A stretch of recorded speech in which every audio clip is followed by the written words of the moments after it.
আসসালামু আলাইকুম, সবাইকে স্বাগত জানাচ্ছি আজকের আমাদের ক্লাসে। আজকে আমরা কিন্তু বিগত সালের যে প্রাইমারি প্রধান শিক্ষক নিয়োগ পরীক্ষার যে প্রশ্নগুলো আসছে বাংলা থেকে, এবং এখানে আরো আছে মাধ্যমিক সহকারী শিক্ষক নিয়োগ পরীক্ষার যে প্রশ্নগুলো আসছে, এবং প্রাইমারি সহকারী শিক্ষক নিয়োগ পরীক্ষার বিগত সালের যেগুলো কনফিউশন প্রশ্ন আছে সেই প্রশ্নগুলো আমরা আজকে ব্যাখ্যা সহ সমাধান করব। একটানা চলতে থাকবে, ধুমতারাক্কা একদম ক্লাস চলতে থাকবে। এরপর আমাদের রাত 9টায় আবার আমরা পেইড ব্যাচের ক্লাস শুরু করব। তার আগে আজকে আমরা এই যে ক্লাসগুলো দেখবো, এখন প্রথমে আমরা প্রাইমারি প্রধান শিক্ষক নিয়োগ যে পরীক্ষা হলো যাবৎকালের দুইবার পরীক্ষা হয়েছে, সেই দুইবারের প্রশ্ন আমরা সলভ করব। এবার মাধ্যমিক সহকারী শিক্ষক নিয়োগ যেহেতু কিছু আবার নতুন আরেকটা সার্কুলার আসতেছে মাধ্যমিক সহকারী শিক্ষক নিয়োগ, সেগুলোর উপরে আমরা কিছু প্রশ্ন রেখেছি এখানে, যেগুলো আমরা সলভ করে দিব আপনাদেরকে। এবং প্রাইমারি সহকারী শিক্ষক নিয়োগের যে বিগত সালে কিছু প্রশ্ন আমরা রেখেছি, যেগুলো আমরা আপনাদেরকে এখন প্রশ্নগুলো সলভ করে দিব। ঝটপট একটু জয়েন করে ফেলেন, তারপরে আমরা ক্লাসটা শুরু করে দিব। একদম ঝটপট জয়েন করতে হবে, কোনো দেরি করা যাবে না।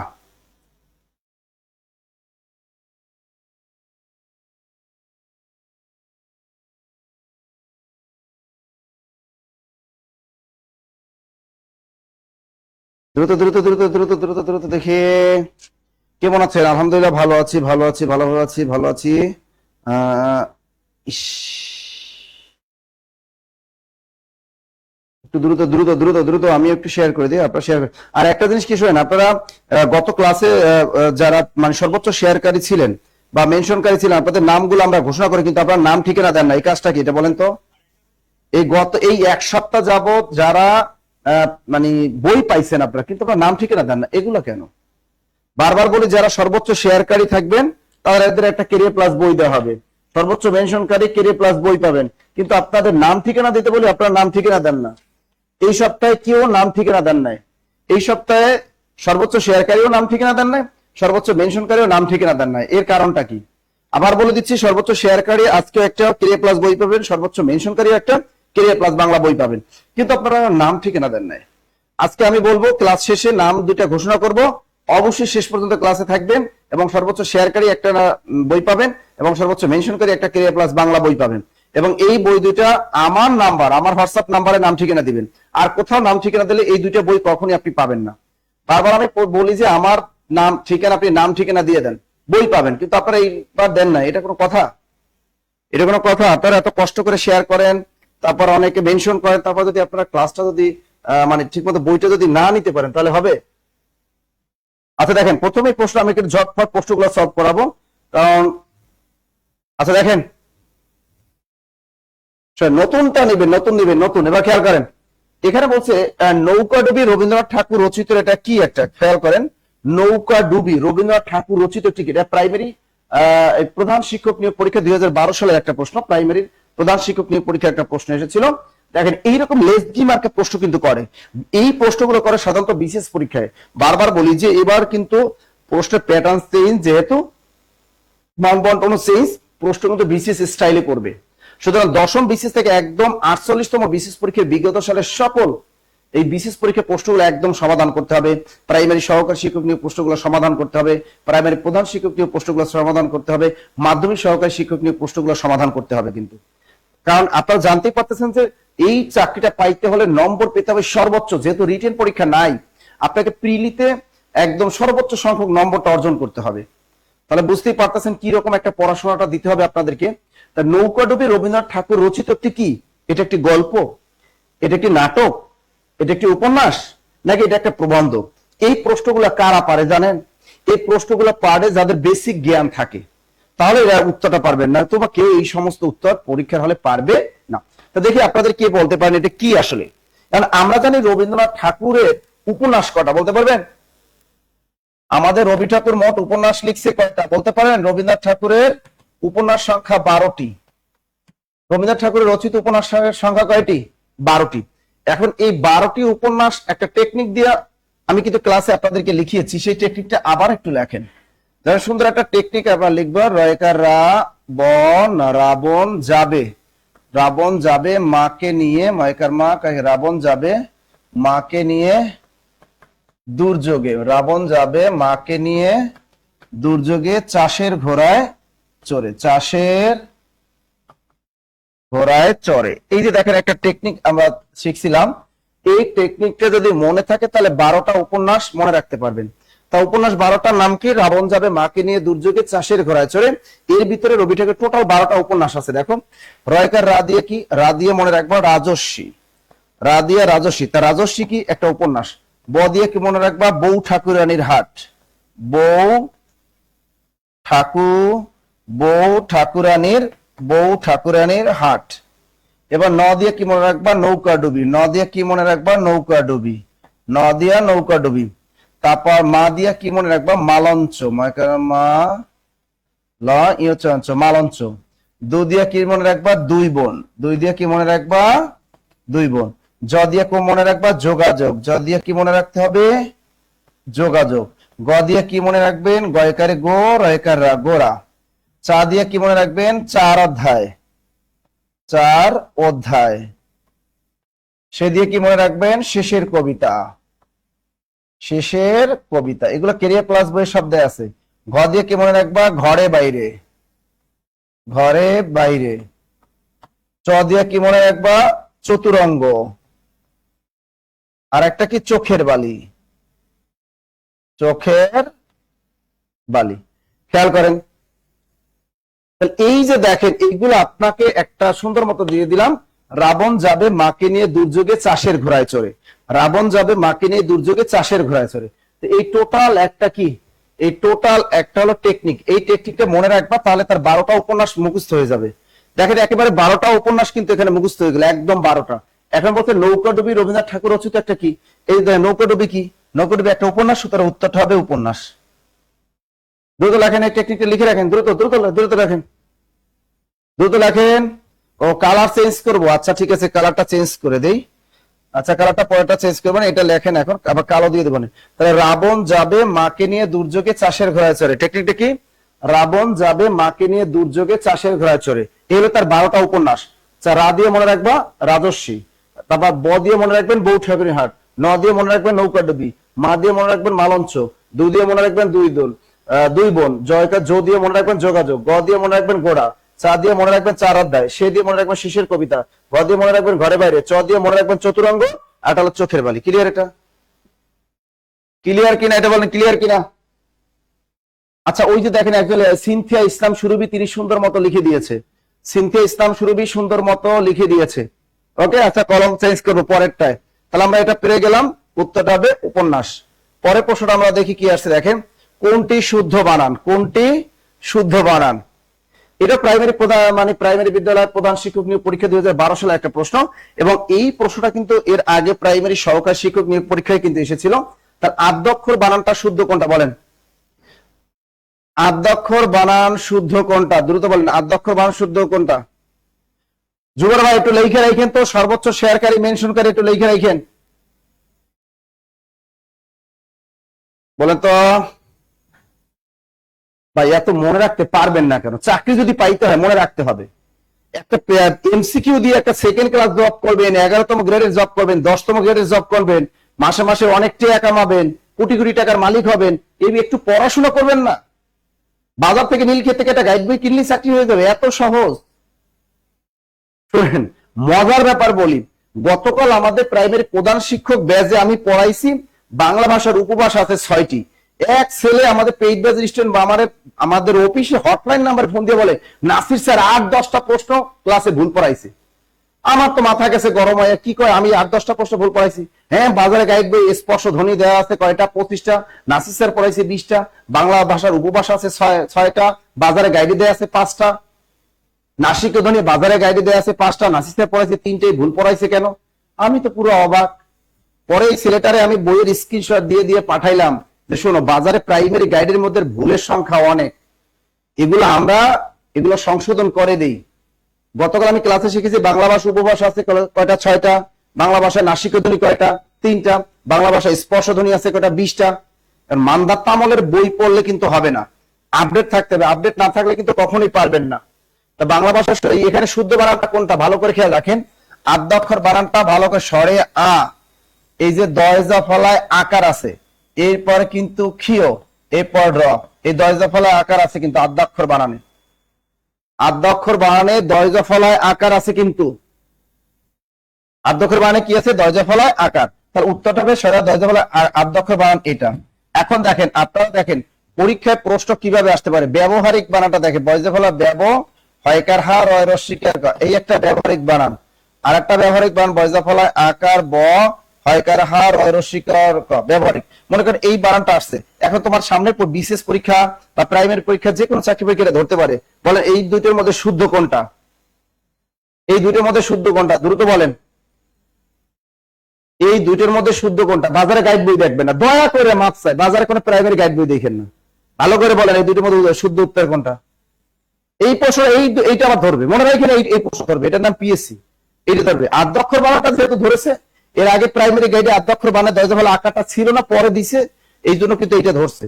এবার দেখেন এইটা ধরবে, এইটা ধরবে। প্রশ্নকর্তারা চালাক, বাজারে গাইডে যেটা ভুল থাকে ওইটাই ধরে। প্রশ্নকর্তারা কিন্তু জানে যে কোথায় কি ভুল আছে, ওরা ওইভাবেই ধরে। তো দেখি এইটা কে পারেন? উত্তরটা কি হবে? দ্রুত বলেন, আদ্যক্ষর বানান কোনটা হবে? ব্যবহারিক বানান কোনটা? ইসমাইল হোসেন স্যার বয়জা ফলা আকার ব্যবহারিক। এখন দেখেন এইটা ভুল, এইটা ভুল, এখন শুদ্ধ হলো এইটা। লিখে রাখেন ব্যবহারিক বানান বয়জা ফলা আকার ব হয়কার হা রয় রস্বীকার ক। আজকে শিখে নেন বানানটা, ব্যবহারিক বানানটা সুন্দর মতো শিখে নেন। এই বানানটা ধরবে, বিশেষ পরীক্ষায় ধরতে পারে, এই বানানটা পিএসসি ধরবেই ধরবে, বলে দিলাম, এই বানানটা ধরবেই ধরবে। এর সাথে রিলেটেড বানান কিন্তু এই দুইটা, আজকে শিখে রাখেন। ব্যবহারিক বানানে বয়জা ফলা আকার, বয়জা ফলা আকার, এই ব্যতিক্রম বানানগুলো একটু মনে রাখতে হবে, বুঝছেন? কিন্তু ব্যবহার বানানে কিন্তু আকার নাই, কিন্তু ব্যবহার বানানে, ব্যবহার বানানটা কিন্তু বয়জা ফলা ব হয়কার হারা, ব্যবহার বানানে কিন্তু আকার নাই, কিন্তু ব্যবহারিক বানানে কিন্তু আকার আছে। ভালো করে খেয়াল রাখবেন। আচ্ছা, এর দেখেন আরো এই রিলেটেড আরেকটা বানান লেখাই দিচ্ছি, এই রিলেটেড আরেকটা বানান লেখাই দিচ্ছি ক নাম্বারে, ব্যবসা বানান। এটাও দেখবেন বিসিএস অথবা 4749 যে কোনো বিসিএস অথবা প্রাইমারি পরীক্ষায় ধরে দিবে এটা। ব্যবসা বানান বয়জা ফলা ব দন্ত শাখা, ব্যবসা। বলেন, দ্রুত বলেন, এই বিজনেস বানান কোনটা সঠিক? দ্রুত বলেন, দ্রুত বলেন। আমি সবসময় চেষ্টা করি যে নির্ভুল পড়ানোর জন্য এবং আপডেট তথ্য দিয়ে আপনাদেরকে কিন্তু পড়াই। ব্যবসা বানান কোনটা সঠিক? দ্রুত বলেন, ধরতে পারে কিন্তু। দ্রুত বলেন, বিজনেস বানান কোনটা? ব্যবসা যদি চাকরি পাবেন না, ব্যবসা করে তো খাওয়া লাগবে, নাহলে তো বিয়ে শাদী করতে পারবেন না, তাহলে এই বিজনেস করে তো খাবেন। এখন থেকে এই বিজনেসের বাংলা কই কি? দ্রুত বলেন, ব্যবসা বানানটা কি হবে? উম্মে সালমা বয়জা ফলা ব দন্ত শেখার, ব্যবসা। মনি হালদার বয়জা ফলাকের ব শেখার, খ নম্বরে ব্যবসা। হাফিজা হুমায়রা পোস্টফি কত? আমাদের হটলাইন নাম্বারে কল দাও। ব্যবসা বানানে বয়জা ফলাকার, ব্যবসা, ব্যবসা, ব্যবসা, ব্যবসা। কি হবে? দ্রুত বলেন। দেখেন অনেকেই বিজনেস বানানটা পারছেন, যারা আমার ক্লাসটা করছেন, বানান রীতির ক্লাস যারা করছেন তারা পারছেন। ব্যবসা বানান এটাই শুদ্ধ, এই ব্যবসা করা যাবে না, এটা হলো ভুয়া ব্যবসা। এই ব্যবসা হলো ভুয়া ব্যবসা, এলো ফেরাউনের ব্যবসা। ফেরাউন তরমুজের ব্যবসা করতো না? তরমুজ কি করতো? সে তার মালিকের কাছ থেকে তরমুজ আনতো কয় টাকা করে? ও পিস গুনে গুনে আনতো তরমুজ, আর সে বাজারে এসে কি করতো? কাইটে কেটে পিস পিস বিক্রি করতো কেজি দরে। এটা বিক্রি করতো কে? ফেরাউন। এটা হলো ফেরাউনের ব্যবসা। ফেরাউনের ব্যবসা বানান বয়জা ফলা ব, এটা মনে থাকবে। বাস্তবে ব্যবসা বানান কোনটা? বয়জা ফলা একার ব দন্ত শাখা, ব্যবসা। মনে থাকবে এই দুইটা বানান। আপনারা বানানে অনেক কাঁচা, অনেক কাঁচা, এবং প্রাইমারি পরীক্ষায় বিশেষ পরীক্ষা সবসময় আপডেট বানান দেয়। এই দেখেন উদ্বোধন বানানটা রস্যু দয় নিচে অশান্ত বয়কার ব ধ না, উদ্বোধন, উদ্বোধন রস্যু উদ্বোধন। আর একটা 3 নম্বরে উদ্বোধন বানান থাকে রস্যু উদ্বোধন। একটা উদ্বোধন বানান কোনটা সঠিক বলেন? উদ্বোধন, শুভ উদ্বোধন। আমরা কিন্তু অনেক কিছু উদ্বোধন করি, ব্যবসা প্রতিষ্ঠান উদ্বোধন করি, মসজিদ উদ্বোধন করি, পাতি নেতারা বিভিন্ন জায়গায় বিভিন্ন কি করে, তারা অনেক কিছু উদ্বোধন করে, তাই না? রাস্তা, রেল, মানে ব্রিজ, কালভার্ট, অনেক কিছু উদ্বোধন করে। এখানে উদ্বোধন বানান শুদ্ধ কোনটা বলেন? ব্যক্তি বানানে বয়জা ফলা আকার নাই, কিন্তু উদ্বোধন বানান কোনটা? এখন থেকে উদ্বোধন বানান করবেন এভাবে, এইভাবে উদ্বোধন করলে 2 দিন পরে ভেঙে যাইব। এভাবে উদ্বোধন বাজারে গাইড অনুযায়ী উদ্বোধন করলে ওই উদ্বোধন আর থাকবে না, ওই যেদিন উদ্বোধন করবেন ওই দিনই ভেঙে পড়ে যাইব। মনে মনে মনে থাকবে কি ইয়াসমিন শাবনাজ, তুমি যে উদ্বোধন বানান লিখছো, ওই উদ্বোধন করলে তোমার সব কিছু ভাইঙ্গে চুরে চুরমার হয়ে যাবে। উদ্বোধন, এখন থেকে উদ্বোধন বানানটা এটাই করতে হবে। রসু দনিশু হর্ষণ্য বয়কার বো ধন এল, উদ্বোধন বানানটা এটা বাংলা একাডেমির অভিধানে দেয়া আছে, উদ্বোধন বানান এই সুন্দর মতো এটা করতে হবে। এভাবে উদ্বোধন করা যাবে না, এভাবে কোনো উদ্বোধন করা যাবে না, ভেঙে যাবো, ভেঙে যাবে কিন্তু। লিখছেন? ওকে, এইভাবে করবেন, এইভাবে, তাহলে আর ভাঙবে না, আর ভাঙবে, আর ভাঙবে না। ওকে, পরের প্রশ্নটা দেখি কোনটি শুদ্ধ। এই প্রশ্নটা কিন্তু চমৎকার একটা প্রশ্ন আসছে এখানে। ইন্দ্রজালিক, ইন্দ্রজালিক, ইন্দ্রজালিক লয় দীর্ঘার, ইন্দ্রজালিক লয় রস্বীকার, আর ঐন্দ্রজালিক, ঐন্দ্রজালিক। এখন দেখেন এখানে কোনটা শুদ্ধ বলেন, দ্রুত বলেন। শোনেন, বাজারে অনেক গাইড বই তৈরি করে, তারা খালি লেখে যেটা আপডেট বই, আসলে ভিতরে আপডেট করে না, শুধু কভার পেজটা আপডেট করে, ভিতরে আপডেট করার সময় পায় না। তা কোন বানানটি শুদ্ধ এটা বলেন, এখানে কোন বানানটা শুদ্ধ কে বলতে পারেন? এটা কোনটা শুদ্ধ বলেন না, এখানে কোনটা শুদ্ধ, এটা এটা এটা এটা কোনটা শুদ্ধ বলতে পারবেন? দেখেন এখানে ইন্দ্রজালিক এই বানানটাও শুদ্ধ, আবার ঐন্দ্রজালিক এই বানানটাও শুদ্ধ। এ মূলত দুটোটাই উত্তর সঠিক। এখন আপনি কি করবেন, পরীক্ষা হলে এই বৃত্তটা ভরাট করে আসবেন আর এই বৃত্তটাও ভরাট করে আসবেন, দুইটা বৃত্ত ভরাট করবেন না। এখন কাছাকাছি কোনটা, এটা ইন্দ্রজালিক, তাহলে এটা এটা ঠিক দিয়ে আসবেন। যদি এই বানানটা এই বানানটা দুইটা যদি আবার পরীক্ষায় সেম প্রশ্নটা দেয়, এই সেম প্রশ্নটা যদি দেয় ইন্দ্রজালিক আর ঐন্দ্রজালিক দুইটা যদি দেয়, তাহলে এই প্রথমটা ঠিক দিয়ে চলে আসবেন, প্রথমটা ঠিক দিয়ে চলে আসবেন। আর যদি না থাকে, প্রকৃতপক্ষে কিন্তু এটাও শুদ্ধ, এটাও শুদ্ধ, এটাও শুদ্ধ, এটাও শুদ্ধ। এখানে শুদ্ধ কিন্তু দুইটা, কিন্তু পরীক্ষা আবার দুইটা বৃত্ত ভরাট করো না, দয়া করে দুইটা বৃত্ত ভরাট করো না। যেহেতু তোমার এটাও শুদ্ধ এটাও শুদ্ধ, কাছাকাছি এটা এই যে প্রথমে আছে এটা এটা দিয়ে আসতে পারো, কিন্তু প্রকৃতপক্ষে বানান কিন্তু দুইটাই কারেক্ট, এটাও কারেক্ট এটাও কারেক্ট। ক্লিয়ার? দুইটাই কারেক্ট, দুইটাই কিন্তু কি, দুইটাই কিন্তু কারেক্ট, মনে থেকে জানো।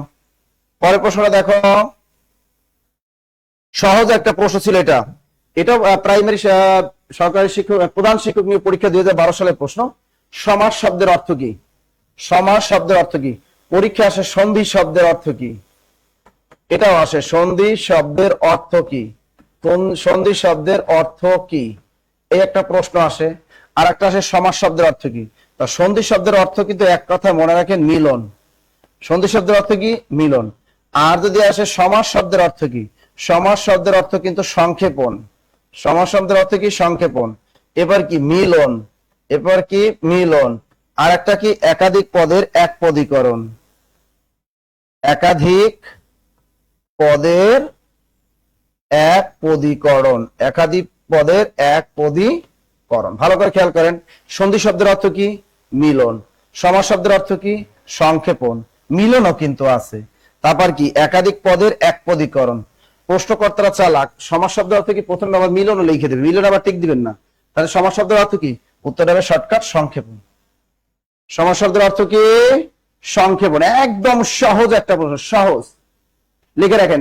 সন্ধি শব্দের অর্থ মিলন, সমাস শব্দের অর্থ সংক্ষেপণ, মিলন, একাধিক পদের এক পদীকরণ। ওকে বাবুরা, পরে প্রশ্ন দেখো। এটা প্রশ্ন আসছে, কি আসছে এটা? এটাও প্রাইমারি প্রধান শিক্ষক নিয়ে পরীক্ষা 2012 সালের প্রশ্ন। যে সমাসে পূর্ব পদের বিভক্তি লোপ হয় না তাকে কি বলে? নিত্য সমাস, অলুক সমাস, দ্বন্দ্ব সমাস, নাকি দ্বিগু সমাস? দেখি উত্তরটা কি পারেন, ভালো করে বলেন, ভালো করে বলেন। উত্তরটা কি হবে? যে সমাসে পূর্ব পদের বিভক্তির লোপ হয় না তাকে কি সমাস বলে? নিত্য সমাস, অলুক সমাস, দ্বন্দ্ব সমাস। আপনারা অনেকেই পেরেছেন, থ্যাংক ইউ। অনেকেই পারছেন, উত্তরটা হবে অলুক সমাস। উত্তরটা কি হবে? অলুক সমাস। স্যার অলুক মানে কি? অলুক শব্দের অর্থ হলো বিভক্তি লোপ না পাওয়া। লিখে রাখেন, অলস্কলুক, অলুক শব্দের অর্থ, অলুক শব্দের অর্থ বিভক্তি লোপ না পাওয়া। অলুক শব্দের অর্থ বিভক্তি লোপ না পাওয়া। অলুক শব্দের অর্থ বিভক্তি লোপ না পাওয়া। লেখেন, অলুক শব্দের অর্থ বিভক্তি লোপ না পাওয়া, অর্থাৎ বিভক্তি লোপ পাবে না। যেমন দেখো, এই যে মনে প্রাণে, মনে, প্রাণে, এখানেও বিভক্তি আছে, এখানেও বিভক্তি। এই মনে প্রাণে, মনে ও প্রাণে, মনে প্রাণে কোনো বিভক্তি লোপ পাবে না। এর ব্যাস বাক্য হবে মনে ও প্রাণে সমান সমান কি মনে প্রাণে। এগুলো আবার কলের গান, কলের গান, কলের গান, এটাও কিন্তু অলুক, পুরো পদে রয়ের ষষ্ঠী বিভক্তি থাকে। এটা হলো কি, এটা হলো অলুক দ্বন্দ্ব, এটা উদাহরণটা হলো অনুক দ্বন্দ্ব, তাহলে এটা হবে অলুক, অলুক, অলুক।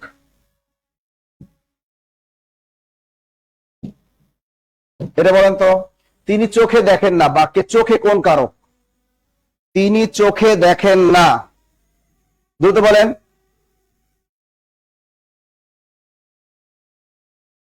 তিনি চোখে দেখেন না, কিভাবে বলেন? হ্যাঁ, মায়ে জিয়ে হবে, মায়ে জিয়ে হবে, ওটা অলুক, আগে পরে এটা অলুক। দেশে বিদেশে এটা অলুক। তিনি চোখে দেখেন না, এটা কি করণ কারক, অপাদান কারক, সম্প্রদান কারক নাকি অধিকরণ কারক? সহজ জিনিসটা বোঝেন। অধিকরণ কারক মানে একটা টাইম বুঝাবে, একটা স্থান বুঝাবে, একটা বিষয় বুঝাবে। অধিকরণ কারক চেনার উপায় কি? স্টপ একটা টাইম বুঝায়, স্টপ একটা প্লেস বুঝায়। সম্প্রদান কারক কি? এটা বুঝেই গেছেন, মানে দান কেউ নিয়ে যাবে, দানটা যে নিবে ওই ব্যক্তিটা হবে কি সম্প্রদান কারক। অপাদান মাইনাস একটা মাইনাস বুঝায়। করণ মানে একটা যন্ত্র বুঝায়, কি বুঝায়? একটা সহায়ক বুঝায়। এটা কি বুঝায়? একটা উপায় বুঝায়। তিনটা জিনিস বোঝে। এখন দেখেন, তিনি চোখে দেখেন না, এখানে ভাগ কোনটা? এটা হলো ভাব। তিনি যে দেখেন না, দেখে না কোন জিনিসটা দিয়া? যন্ত্রটা কি, মাধ্যমটা কি? চোখ হলো এই বাক্যে একটা যন্ত্র, এই বাক্যের যন্ত্রটা কি চোখ, যন্ত্রটা কি চোখ। তিনি যে দেখেন না তার উপায়টা কি? যন্ত্র হলো চোখ। উত্তরটা হলো করণ কারক, উত্তরটা কি করণ কারক। মনে থাকবে, হয়ে গেল। তো এটা কারকের উপর একটা বিস্তারিত ক্লাস আবার আপনাদেরকে, কারক তো আর এক ক্লাসে শেষ করা যায় না, কারক দুইটা পার্টে বিভক্ত করে আমরা একদম বেসিক শিখাই দেবো। বেসিকটা শিখলে আপনি আর কখনো কারকে ভুল করবেন না। পরের প্রশ্নটা একটু করতো ভাইয়ারা। আমার গানের মালা আমি করব কারে দান, আমার গানের মালা আমি করব কারে দান। এখানে কারের শব্দটি কারক বিভক্তি নির্ণয় করেন। কারের শব্দটি দেখেন, কারে, এটা কি করণের সপ্তমী, অপাদানের সপ্তমী, নাকি কর্মের সপ্তমী, নাকি কর্তায় সপ্তমী? দ্রুত বলেন তো। এটা সাউন্ড শুনতে পাচ্ছ না কেন? আচ্ছা, এটা দেখেন, আমার গানের মালা আমি করব কারে দান। সাউন্ড ঠিক আছে? সাউন্ড ঠিক আছে? দেখ তো সাউন্ড ঠিক আছে কিনা। কর্মের সপ্তমী, একটু দেখো। আমার গানের মালা আমি করব কারে দান, আসলে এটা সম্প্রদান কারক হওয়ার কথা, তাই না? দান তো যে নিবে সে কি সম্প্রদান, কারে ওই ব্যক্তি তো নিবে, সম্প্রদান তো নাই। আর বর্তমানে সম্প্রদান কারক বলতে কোনো কারকই নাই, এটা বাদ দেওয়া হয়েছে। বাংলা থেকে সম্প্রদান কারকটাকে ডিভোর্স দেওয়া হয়েছে, এটা বাদ। সম্প্রদান কারকের যত উদাহরণগুলো আছে ওগুলো কে নিয়ে গেছে? কর্মকারক নিয়ে গেছে। কে নিয়ে গেছে? কর্মকারক নিয়ে গেছে। আমার গানের মালা আমি করব কারে দান, ঠিক আছে। এখন কর্তাকারক তো হবেই না, কর্তাকারক কি? অর্থাৎ কর্তাকারক মানে যেটা সাবজেক্ট নিজে ভার্বের কাজ করবে, অর্থাৎ যে করবে সেই কর্তা। এখানে কারে ওই ব্যক্তি কিন্তু এই বাক্যে দান করার কাজটা করে না, সুতরাং এটা কিন্তু কর্তাকারক হবেই না। এবার অপাদান মানে মাইনাস, এখানে তো কোনো কিছু মাইনাস টাইনাস নাই, তা এটাও হবে না। করণ মানে যন্ত্র, কার, এটা তো একটা ব্যক্তি, এটা তো কোনো যন্ত্র না, উপায় না বা সহায়ক না, সুতরাং এটাও তো হচ্ছে না। এখন দেখেন, কর্মকারককে ভার্বকে কি বা কাকে দিয়ে প্রশ্ন করলে যদি উত্তর পাওয়া যায় তাহলে সেটা অবজেক্ট বা কর্ম। তা আমার গানের মালা আমি কারে দান করব, কাকে দান করব? কারে দ্বারা বুঝাচ্ছে, সুতরাং এটা কিন্তু 100% কর্মকারক। আর এই মুহূর্তে হলো এ বিভক্তি আছে, সুতরাং কর্মে সপ্তমী, কর্মে সপ্তমী। হ্যাঁ, নিজে করলে নিজেই হলো কি। ওকে স্যার, সাউন্ডটা ঠিক করেন প্লিজ। এ সাউন্ড কি আবার সমস্যা? জুবার ভাই সাউন্ডটা একটু দেখেন তো।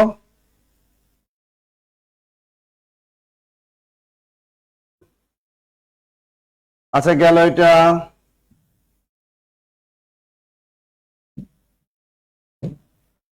কোন বানানটি শুদ্ধ? এখানে একটু বানানটা শুদ্ধ করেন তো একটু। সাউন্ড ঠিক আছে, এখন অনেকে ভেজালটা লাগিয়ে জানেন, কারো কারো মোবাইলের সমস্যা থাকতে পারে, তোমার ইন্টারনেটের সমস্যা থাকতে পারে, যে কারণে এই কাহিনীগুলো হয়। আসলে আমাদের এখানে সাউন্ড সব ঠিক আছে। আচ্ছা দেখেন, এখানে কোন বানানটি শুদ্ধ, কোন বানানটি শুদ্ধ এটা একটু বলেন তো। এখানে খেয়াল রাখেন, একটা হলো এর সাথে রিলেটেড, একটা আছে ইতিমধ্যে, এই একটা আছে, আর একটা আছে ইতোমধ্যে। এই দুইটা বানান নিয়ে ভেজাল লাগে। আর একটা ভেজাল লাগে ইতিপূর্বে, আর একটা ভেজাল লাগে এই রস্যই তস্কেতি ইতি পূর্বে, এই একটা নিয়ে ভেজাল লাগে। আর একটা রস্যই ত বিসর্গ পূর্বে। এই এই চারটা বানান নিয়ে অল টাইম আপনাদের ভেজাল লাগে। ঠিক আছে, ভেজাল লাগে, এই জন্য ভেজালটা দূর করাই দিই। এখানে মূলত আপনাদের শুদ্ধ উত্তর দুটো আমি লিখে দিই। এই দুইটা খাতায় সুন্দর মতো লিখে রাখেন। রস্যি তয়কার ইতো, ইতো মধ্যে, এই বানানটা খেয়াল রাখেন, এই একটা। আর একটা শুদ্ধ হলো ইতো পূর্বে, রস্যই ত বিসর্গ, ইতো পয়দিগের পু বয়রেফে একার পূর্বে। এই ইতো পূর্বে, এই ইতো মধ্যে, এই বানানটাও শুদ্ধ, ইতো পূর্বে এই বানানটাও শুদ্ধ। এই বানান দুটো একটু লিখে রাখেন, খেয়াল রাখে। যদি কারো কোনো সমস্যা হয় আবার লিভ নাও, লিভ নিয়ে আবার প্রবেশ করো, তাহলে পারবা। লিভ নিয়ে আবার প্রবেশ করেন, তাহলে পারবেন। এখন দেখুন, তাই এই বানানটা শুদ্ধ, ইতো মধ্যে রস্যই তয়কার ইতো মধ্যে, এই বানানটাও শুদ্ধ। আর ইতো পূর্বে রস্যই ত বিসর্গ, ইতো পূর্বে। আমি ভর্তি হতে চাই, আচ্ছা যারা ভর্তি হবেন আমাদের হটলাইন নাম্বারগুলোতে কল দেন, হটলাইন নাম্বারগুলোতে কল দিলেই ভর্তি হতে পারবেন। ঠিক আছে, 60% ডিসকাউন্টে ভর্তি হতে পারবেন। এই যে 01901510190190151951951, এই হটলাইন নাম্বারে কল দেন, 60% ডিসকাউন্টে আপনি ভর্তি হতে পারবেন। তা দেখেন, ইতো মধ্যে রস্যই তয়কার ইতো মধ্যে তয় ওকার, আর রস্যই ত বিসর্গ ইতো পূর্বে, এই দুইটা বানান দুটো শিখে ফেললেন। এর সাথে রিলেটেড আরো দুইটা বানান দেখেন ভেজাল লাগে, সে বানান দুটো হলো, এই দেখেন উপরোক্ত, উপরোক্ত এই বানানটা কিন্তু ভুল, এটা ভুল। এর জন্য শুদ্ধ বানান কি? এর শুদ্ধ বানান হলো উপরযুক্ত, এটা শুদ্ধ, অথবা এটাও শুদ্ধ, উপরি উপরিউক্ত, এটাও শুদ্ধ, এটাও শুদ্ধ, শুধু এটা ভুল। লিখে রাখেন, এটা লিখে রাখেন, লিখে রাখেন, লিখে রাখেন, লিখে রাখেন। জব মেডিসিনে ভর্তি হলে নাকি কোনো লাভ নাই, লস। অনেকে আমাদের নামে বিভিন্ন পেজে গ্রুপে লেখে ভর্তি অনলাইনে কোচিং করে কোনো লাভ নাই। লাভ নাকি নাই, সব লাভ নাকি তাদের। একটা ফ্রি ক্লাস করে যে উপকার হয়, এই উপকারই তো ভুলতে পারবেন না জীবনে। খালি ফ্রি ক্লাস করে চাকরি পাওয়া যায়। তো উপরোক্ত বানানটা ভুল, উপরযুক্ত এই বানানটা শুদ্ধ, আর উপরিউক্ত এই বানানটা শুদ্ধ। ভালো করে লিখে রাখেন। লিখছেন, লিখছেন, লিখছেন, লিখছেন, লিখছেন, লিখছেন, লিখেছেন। ওকে, পরের প্রশ্নটা দেখো, দুর্গতি শব্দের সঠিক সন্ধি বিচ্ছেদ কি? দেখেন, সন্ধির নিয়মে কিন্তু এগুলো শেখানো হয়। কোন শব্দের মধ্যে যদি রেপ থাকে, কোন শব্দের নিয়মটা হলো, কোন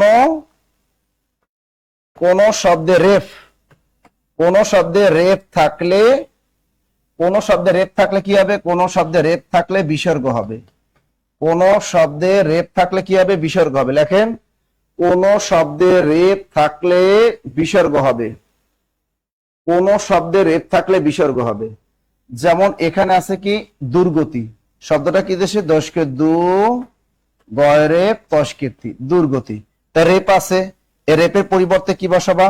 রেপের পরিবর্তে বসাবা, এই রেপের পরিবর্তে বসাবা বিসর্গ। দু বিসর্গ থাকে কি? গতি, লিখে ফেলবেন গতি, দুর্গতি। দু বিসর্গ যোগ গতি সমান সমান কি? দুর্গতি। কত সহজ সিস্টেম। দেখো, এরকম তোমাকে আরো আসতে পারে, যেমন দুর্যোগ, কি আসতে পারে? দুর্যোগ, দুর্যোগ। দেখো, এই যে দুর্যোগ, তো এখানে এই রেপ আছে, তা আমরা লিখলাম দশকে দু, রেপ আছে, রেপের পরিবর্তে কি বসালাম? বিসর্গ। যোগ কি হবে? যোগ, অন্তস্থ জয় ওকার যোগ, তা দু বিসর্গ যোগ যোগ সমান সমান কি? দুর্যোগ। ঠিক আছে, এরকম আসতে পারে দুর্নাম, কি আসতে পারে? দুর্নাম এর সন্ধি কি? রেপ আছে, তো দশকে দু, রেপের পরিবর্তে বিসর্গ, বিসর্গ যোগ নাম সমান সমান দুর্নাম। এরকম আসতে পারে, দেখেন আরো উদাহরণ দিই, এরকম আসতে পারে আপনার দুর্ঘটনা, দুর্ঘটনা। এই ঘরের উপর রেপ আছে, তো এটা কি হচ্ছে 10 কে 2, রেপের পরিবর্তে কি হবে বিসর্গ, বিসর্গ যোগ ঘটনা, ঘটনা সমান সমান দুর্ঘটনা। কি নিয়মটা সহজ না? সহজ না? কারণ কোন শব্দের মধ্যে যদি রেপ থাকে তার পরিবর্তে আপনি খালি বিসর্গ বসাই দিবেন। কোন শব্দের মধ্যে রেপ থাকলেই তার কি করবেন, তার পরিবর্তে একটা বিসর্গ বসাই দেবেন, বাকি সবই ঠিক থাকবে। হলো? তার দুর্যোগ, দুর্ঘটনা, দুর্নাম, দুর্গতি ইজিলি পারবো ভাই। পরীক্ষা যেভাবেই আসুক না কেন আপনি পারবেন, সিস্টেম যারা থাকলে সবই পারবেন। আচ্ছা এটা বলেন কারক কয় প্রকার? এটা নিয়ে এটা দিলাম কেন জানেন? অনেকে বর্তমানে বলে যে কারক তার চেঞ্জ হয়েছে কিনা, কিছুটা কারক চেঞ্জ হয়েছে, একটু খেয়াল করেন। দিলে ভালো হতো স্যার, স্ক্রিনে কমেন্ট অফ করে দিলে ভালো হতো। স্ক্রিনে কমেন্ট দেখায় দুর্নাম, দুর্নাম, অয়েল ডান, অয়েল ডান, অয়েল ডান। আচ্ছা দেখো এখানে বলছে কারক কত প্রকার। আবার বলে দিচ্ছি, আজকে আপনারা যারা প্রাইমারি প্রধান শিক্ষক নিয়োগ এবং সহকারী শিক্ষক নিয়োগ কোর্সে যারা ভর্তি হয়েছেন রাত 9টার ব্যাচে, তাদের ক্লাসটা কিন্তু আজকে রাত 9টায় অনুষ্ঠিত হবে এবং ওই ক্লাসটার টপিক হলো শব্দের শ্রেণী বিভাগ। এখানে বিভিন্ন শব্দগুলো মনে রাখার নিনজা টেকনিক, এগুলো আমি আজকে দেখিয়ে দিব। তবে এই ক্লাসটা কেউ উন্মুক্ত হবে না, এই ক্লাসটা যারা আমাদের ভর্তিকৃত স্টুডেন্ট আছেন তারাই কেবল করার সুযোগ পাবেন। সুতরাং যারা রাত 9টার ব্যাচে যারা ভর্তিকৃত স্টুডেন্ট আছেন, প্রাইমারি প্রধান শিক্ষক নিয়োগ বা প্রাইমারি সহকারী শিক্ষক নিয়োগ বা মাধ্যমিক সহকারী শিক্ষক নিয়োগ, তাদের ক্লাসটা হবে আজ রাত 9টায়, টপিক শব্দের শ্রেণী বিভাগ। যারা এখন ভর্তি হবে রাত 9টা বাজে তারা ওই ক্লাসটা করতে পারবেন। দেখেন কারক কত প্রকার? আপনারা সবাই জানেন কারক কিন্তু 6 প্রকার, 6 প্রকার। একটু 6 প্রকারটা লিখে রাখেন। দেখেন 1 নম্বর হলো কর্তা কারক, 2 নম্বরে হলো কর্মকারক, 3 নম্বরে হলো করণ কারক, 4 নম্বর হলো অপাদান কারক, অপাদান কারক, 6 নম্বর হলো 5 নম্বর হলো অধিকরণ কারক, 6 নম্বর হলো সম্বন্ধ কারক, এটা হলো সম্বন্ধ কারক। তোমাদের ক্লাস রাত 9টায়, চুপ করে বসে থাকো। তাহলে কারক কত প্রকার দেখো, খেয়াল করো। 1 নম্বরে কর্তা কারক, 2 নম্বরে কর্মকারক, 3 নম্বরে করণ কারক, 4 নম্বরে অপাদান কারক, 5 নম্বরে অধিকরণ কারক, 6 নম্বরে সম্বন্ধ কারক। তা বর্তমানে এই যে সম্প্রদান কারক নামে একটা কারক ছিল, ওই কারকটা বাতিল, ওই সম্প্রদান কারকটা ঢুকে পড়ছে কর্মকারকের ভিতরে। নতুন একটা কারক আবিষ্কার হলো, এটার নাম হলো সম্বন্ধ কারক। Clear clear clear clear clear clear clear clear clear বুঝছেন? এটা বুঝছেন? এটা বুঝছেন কিনা বলেন দ্রুত, এটা বুঝছেন কিনা? ওকে আচ্ছা, সহজ প্রশ্ন ছিল, একটু দেখাই দিলাম। এটা বলেন বাংলা সাহিত্যের যুগ সন্ধিক্ষণের কবিকে? ওই দিন কিন্তু আমি কিন্তু ক্লাসে কিন্তু ওই দিনকে আমি করাইছি এটা। বাংলা সাহিত্যের যুগ সন্ধিক্ষণের কবিকে? দ্রুত বলেন, সহজ প্রশ্ন কিন্তু। বাংলা সাহিত্যের যুগ সন্ধিক্ষণের কবিকে? দ্রুত বলেন,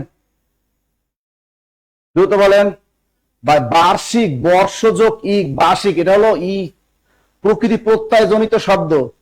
বার্ষিক, বর্ষযোগ ইক অথবা ইসনিক, এটা হলো প্রকৃতি প্রত্যয় জনিত শব্দ। এটা বলেন বাংলা সাহিত্যের যুগ সন্ধিক্ষণের কবিকে? দেখেন বাংলা সাহিত্যের যুগ সন্ধিক্ষণের কবি ঈশ্বরচন্দ্র গুপ্ত। উত্তরটা কি হবে? ঈশ্বরচন্দ্র গুপ্ত। তার সম্পর্কে আরো তথ্য আছে, বলেন তো। তাকে বলা হয় 2 যুগের মিলনকারী কবি, 2 যুগের মিলনকারী কবি, 2 যুগের মিলনকারী কবি।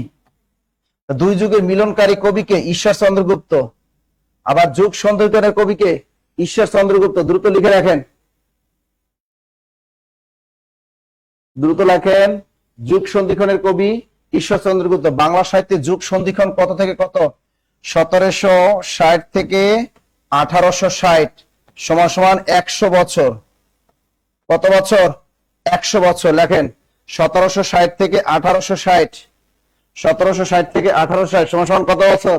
100 বছর হলো বাংলা সাহিত্যে কি? যুগ সন্ধিক্ষণ। দ্রুত লিখে রাখেন,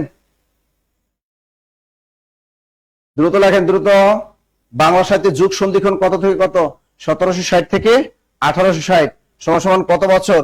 এই 100 বছর বাংলা সাহিত্যে তেমন কোনো উৎকর্ষ সাধিত হয়নি, এই জন্য এই 100 বছর বাংলা সাহিত্যে বলা হয়, বাংলা সাহিত্যে কি যুগ সন্ধিক্ষণের কবি।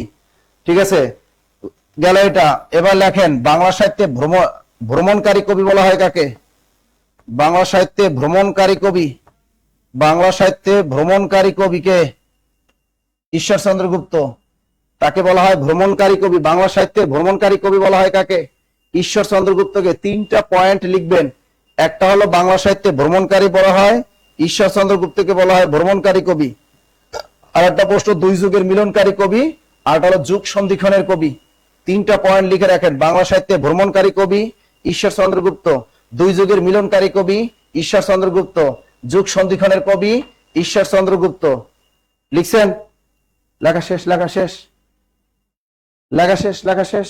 ওকে,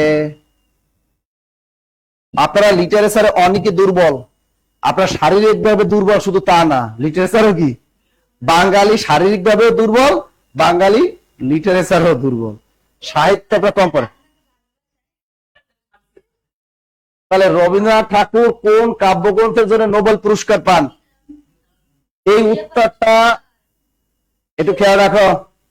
বাংলা সাহিত্যে এই যে রবীন্দ্রনাথ ঠাকুর কোন কাব্যগ্রন্থের জন্য নোবেল পুরস্কার পান, একটু ভালো করে এটা খেয়াল রাখেন। এই প্রশ্নটা ভুল আছে, প্রশ্নটা কি আছে? এই প্রশ্নটা ভুল আছে, এই প্রশ্নটা কি আছে? এই প্রশ্নটা ভুল আছে, ভালো করে খেয়াল রাখ। রবীন্দ্রনাথ ঠাকুর তিনি একটা কাব্যগ্রন্থ লিখছে, ওই কাব্যগ্রন্থটার নাম হলো গীতাঞ্জলি। কাব্যগ্রন্থটার নাম কি? খেয়াল করেন, এই গীতাঞ্জলি কাব্যটা বাংলায় লিখছে। এটা কিসে লেখা? বাংলায়।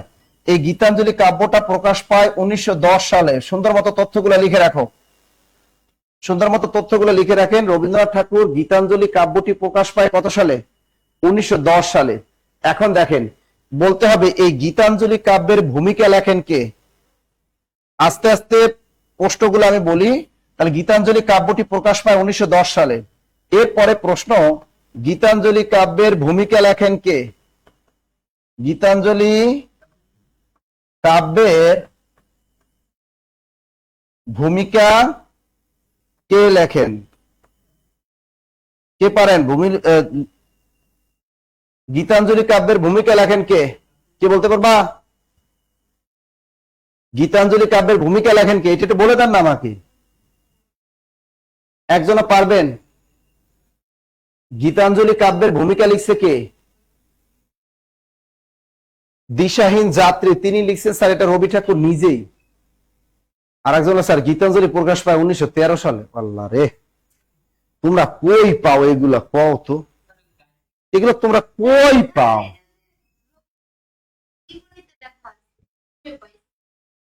একটু ভালো করে খেয়াল রাখো, এই গীতাঞ্জলি কাব্যের ভূমিকা লেখেন রবি ঠাকুর নিজেই। এটা কে লিখছে? আমাদের রবি ঠাকুর। এই রবি ঠাকুর নিজেই কি করছে? এইটা তিনি বাংলায় নিজেই লিখছে গীতাঞ্জলি কাব্যটা, আর তার ভূমিকাও কে লিখছে? রবি ঠাকুর নিজেই। লিখে রাখেন, রবি ঠাকুর নিজেই। আবার আসে, এই গীতাঞ্জলি কাব্যটি ইংরেজিতে অনুবাদ করেন কে? এবার বলেন, গীতাঞ্জলি কাব্যটি ইংরেজিতে, গীতাঞ্জলি কাব্যটি ইংরেজিতে অনুবাদ করেন কে? বলো। এই গীতাঞ্জলি কাব্যটি ইংরেজিতে অনুবাদ করেন রবি ঠাকুর নিজেই। এটাও কে করছে? রবি ঠাকুর নিজে। তিনি চমৎকার ইংরেজি পারতেন, কিন্তু রবি ঠাকুর নিজেই কিন্তু এই গীতাঞ্জলি কাব্যটি ইংরেজিতে অনুবাদ করেন। লিখছো? তাই গীতাঞ্জলি কাব্যটি ইংরেজি অনুবাদ করেন রবি ঠাকুর নিজেই। এখন আসতে পারে, গীতাঞ্জলি কাব্যের ইংরেজি অনুবাদের নাম কি? গীতাঞ্জলি কাব্যের ইংরেজি অনুবাদের নাম কি? গীতাঞ্জলি কাব্যের ইংরেজি অনুবাদের নাম কি? কয়েক স্টাইলে প্রশ্ন আসতে পারে। গীতাঞ্জলি কাব্যের ইংরেজি অনুবাদের নাম কি? দেখো, গীতাঞ্জলি কাব্যের ইংরেজি অনুবাদের নাম সং অফারিংস। দ্রুত লিখে রাখো, সং অফারিংস। দ্রুত লেখো, দ্রুত লেখেন, দ্রুত লেখেন। এই গীতাঞ্জলি কাব্যের ইংরেজি অনুবাদের নাম কি? Song offerings, song offerings. এখন আসতে পারে, গীতাঞ্জলি কাব্যের ইংরেজি নাম সং অফারিংস রাখেন কে? ওই রবি ঠাকুর নিজেই।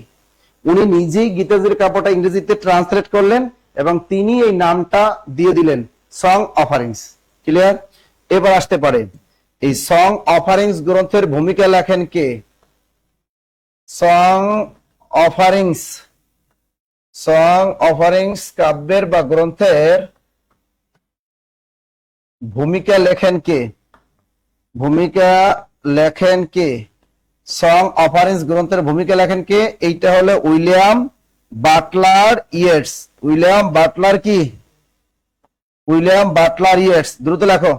সং অফারিংস গ্রন্থের ভূমিকা লেখেন ডাব্লিউ.বি. ইয়েটস অথবা উইলিয়াম বাটলার ইয়েটস, একজন আইরিশ কবি।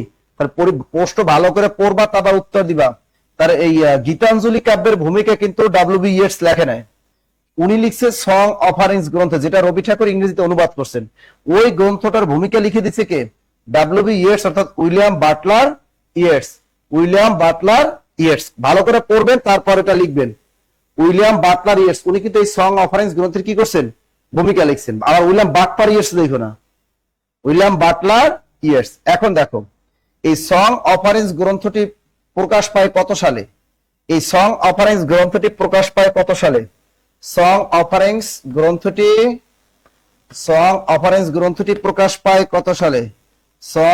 গ্রন্থটি প্রকাশিত হয় 1912 সালে। কত সালে? 1912 সালে। কোথা থেকে? লন্ডন থেকে। কোথা থেকে প্রকাশ পায়? লন্ডন থেকে। আর গীতাঞ্জলি কাব্যটা প্রকাশ পায় কত সালে? 1910 সালে। গীতাঞ্জলি প্রকাশ পায় 1910 সালে, আর সং অফারিংস গ্রন্থটা প্রকাশ পায় কত সালে? 1912 সালে। কোথা থেকে? লন্ডন থেকে প্রকাশ পায়। এখন দেখেন রবি ঠাকুর কোন গ্রন্থের জন্য নোবেল পুরস্কার লাভ করেন? তিনি কিন্তু এই সং অফারিংস গ্রন্থের জন্য নোবেল পান।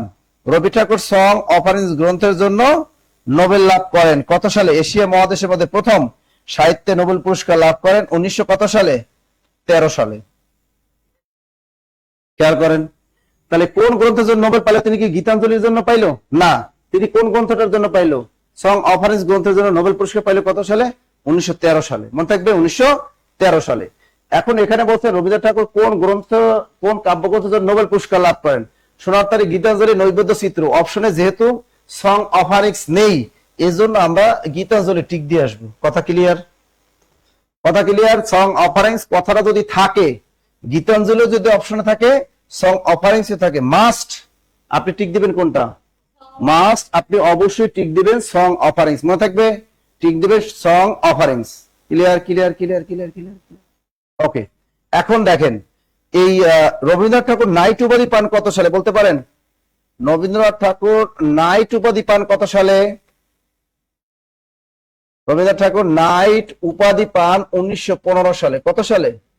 এবং নাইট উপাধি ত্যাগ করেন বা বর্জন করেন কত সালে? 1919 সালে, পাঞ্জাবের অমৃতসরে জালিয়ানওয়ালাবাগ হত্যাকাণ্ডের প্রতিবাদে। ক্লিয়ার? এটা আপনাদের মনের দুঃখ কি দূর হয়েছে? রবীন্দ্রনাথ ঠাকুরের এই যে গীতাঞ্জলি নিয়ে যে একটা কনফিউশন ছিল, এটা দূর করতে পেরেছি কিনা একটু বলেন? হ্যাঁ, ভুল তো কত কিছু শিখছেন। এটা ক্লিয়ার কিনা একটু সবাই বলেন।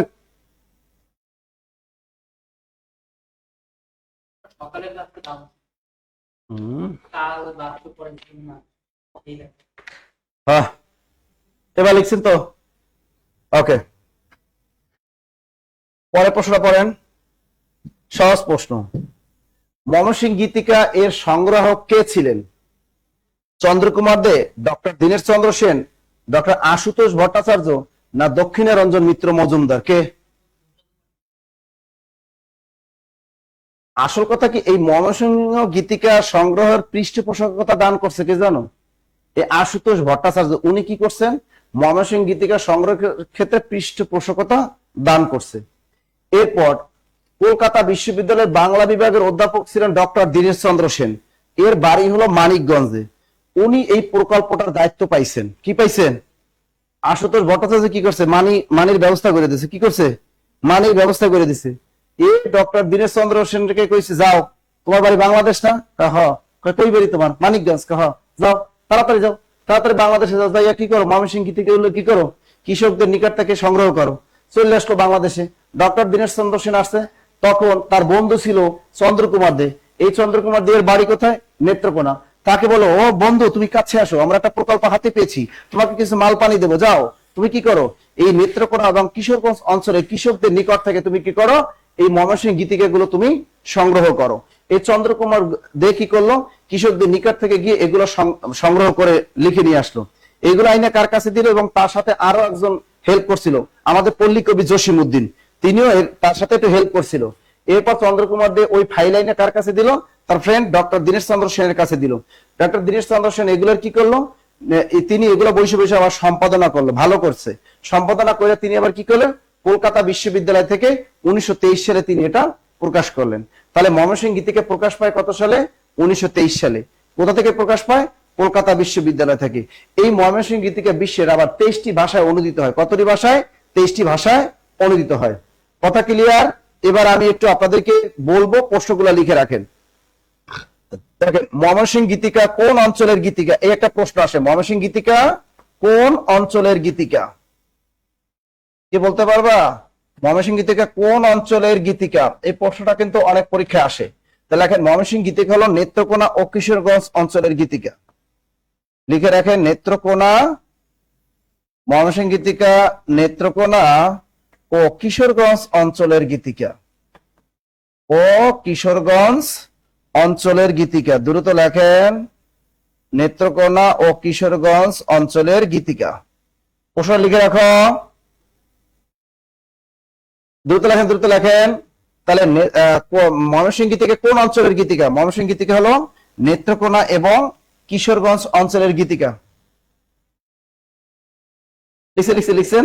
তা ময়মনসিংহ গীতিকা নেত্রকোনা এবং কিশোরগঞ্জ অঞ্চলের গীতিকা। অপশনে কিন্তু শুধু ময়মনসিংহ দেয়া থাকবে, ময়মনসিংহে আবার টিক দিবেন না, টিক দিবেন নেত্রকোনা ও কিশোরগঞ্জ অঞ্চলের গীতিকা। এর পরের প্রশ্নটা কি হতে পারে? এর পরের প্রশ্ন হতে পারে, ময়মনসিংহ গীতিকা প্রথম সংগ্রহ করেন কে? ময়মনসিংহ গীতিকা প্রথম সংগ্রহ করেন কে?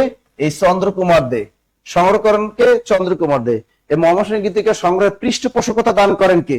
এই আশুতোষ ভট্টাচার্য, উনি কিন্তু পৃষ্ঠপোষকতা দান করেন।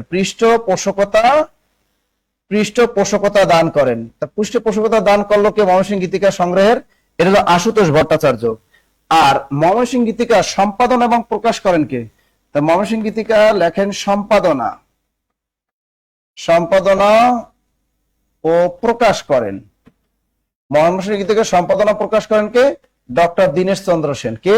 ডক্টর দীনেশ চন্দ্র সেন। কোথা থেকে? কলকাতা 1923 সালে। কত সালে? 1923 সালে। কলকাতা বিশ্ববিদ্যালয় থেকে। কলকাতা বিশ্ববিদ্যালয় থেকে। দ্রুত লেখেন, লিখে রাখেন, লিখে রাখেন, লিখে রাখেন, লিখে রাখেন। সুন্দর মতো লিখবে। শোনেন, চাকরি পাইতে হলে পড়াশোনা করতে হবে।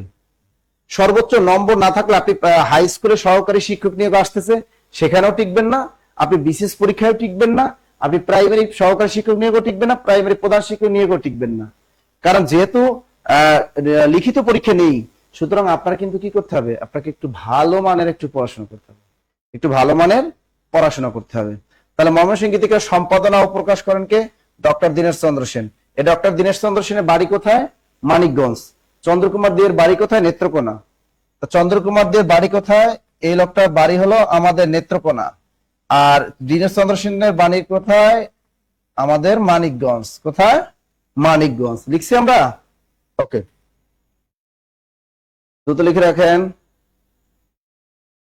এখন দেখেন, এখন এখানে ময়মনসিংহ গীতিকা প্রকাশ পায় কত সালে? 1923 সালে। এখন যদি বলে ময়মনসিংহ গীতিকা বিশ্বের কতটি ভাষায় অনুদিত হয়, লেখেন ময়মনসিংহ গীতিকা বিশ্বের 23টি ভাষায় অনুদিত হয়। এই কেমনে মনে রাখবে? 1923 আর 23। তো ময়মনসিংহ গীতিকা বিশ্বের 23টি ভাষায় অনুদিত হয়। দ্রুত লেখেন, ময়মনসিংহ গীতিকা বিশ্বের 23টি ভাষায় অনুদিত হয়। ময়মনসিংহ গীতিকা বিশ্বের 23টি ভাষায় অনুদিত হয়। দ্রুত লেখেন, ময়মনসিংহ গীতিকা বিশ্বের 23টি ভাষায় অনুদিত হয়। লেখা শেষ হলে ডান লিখবা। ময়মনসিংহ গীতিকা বিশ্বের 23টি ভাষায় অনুদিত হয়। দ্রুত লেখেন, ময়মনসিংহ গীতিকা বিশ্বের 23টি ভাষায় অনুদিত হয়। লেখা শেষ হলে ডান লিখবা। এরপরে প্রশ্নটা দেখেন, আর এখানে কি আসতে পারে? ময়মনসিংহ গীতিকায় পালা আছে কয়টি? লেখেন, ময়মনসিংহ গীতিকায় পালা গান। ময়মনসিংহ গীতিকায় পালা আছে কয়টি? ময়মনসিংহ গীতিকায় পালা আছে 10টি। ময়মনসিংহ গীতিকায় পালা আছে কয়টি? 10টি। দ্রুত লেখেন, ময়মনসিংহ গীতিকায় পালা আছে 10টি। প্রথম ময়মনসিংহ গীতিকার প্রথম পালাটির নাম কি? ময়মনসিংহ গীতিকার প্রথম পালাটির নাম কি বলতে পারবা? প্রথম পালাটির নাম দেওয়ানা মদিনা। দেওয়ানা মদিনা, প্রথম পালাটির নাম দেওয়ানা মদিনা। এটা লিখছে কে? মনসুর বয়াতি।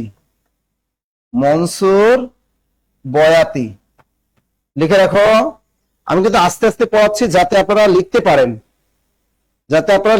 নোট খাতা তৈরি করতে পারেন সুন্দর মতো। তো ময়মনসিংহ গীতিকে পালা আছে কয়টি? 10টি।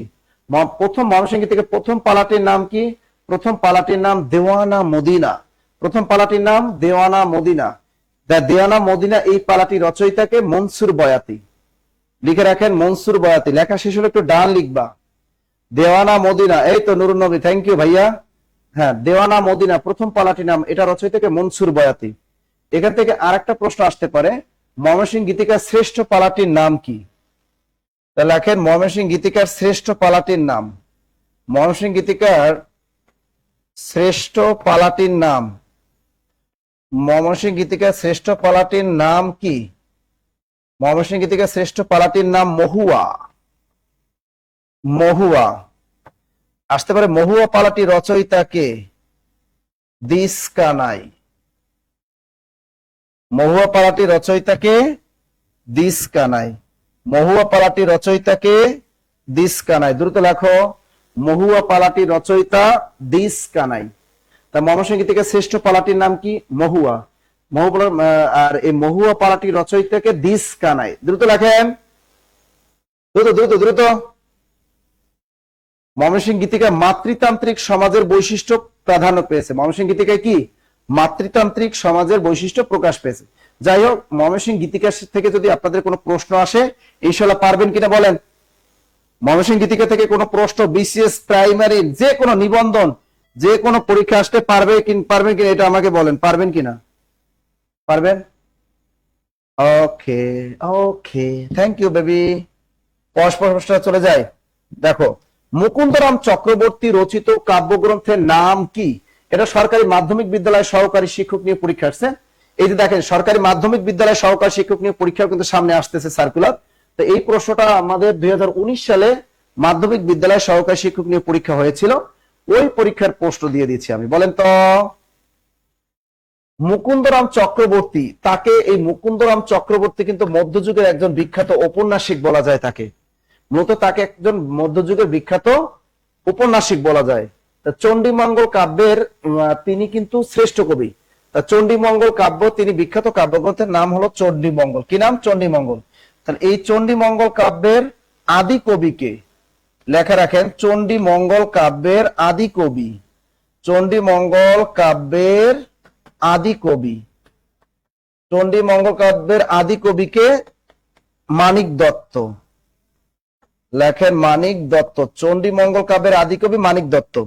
এবার লেখেন চণ্ডীমঙ্গল কাব্যের শ্রেষ্ঠ কবি। চণ্ডীমঙ্গল কাব্যের শ্রেষ্ঠ কবিকে? চণ্ডীমঙ্গল কাব্যের শ্রেষ্ঠ কবি মুকুন্দরাম চক্রবর্তী। মুকুন্দরাম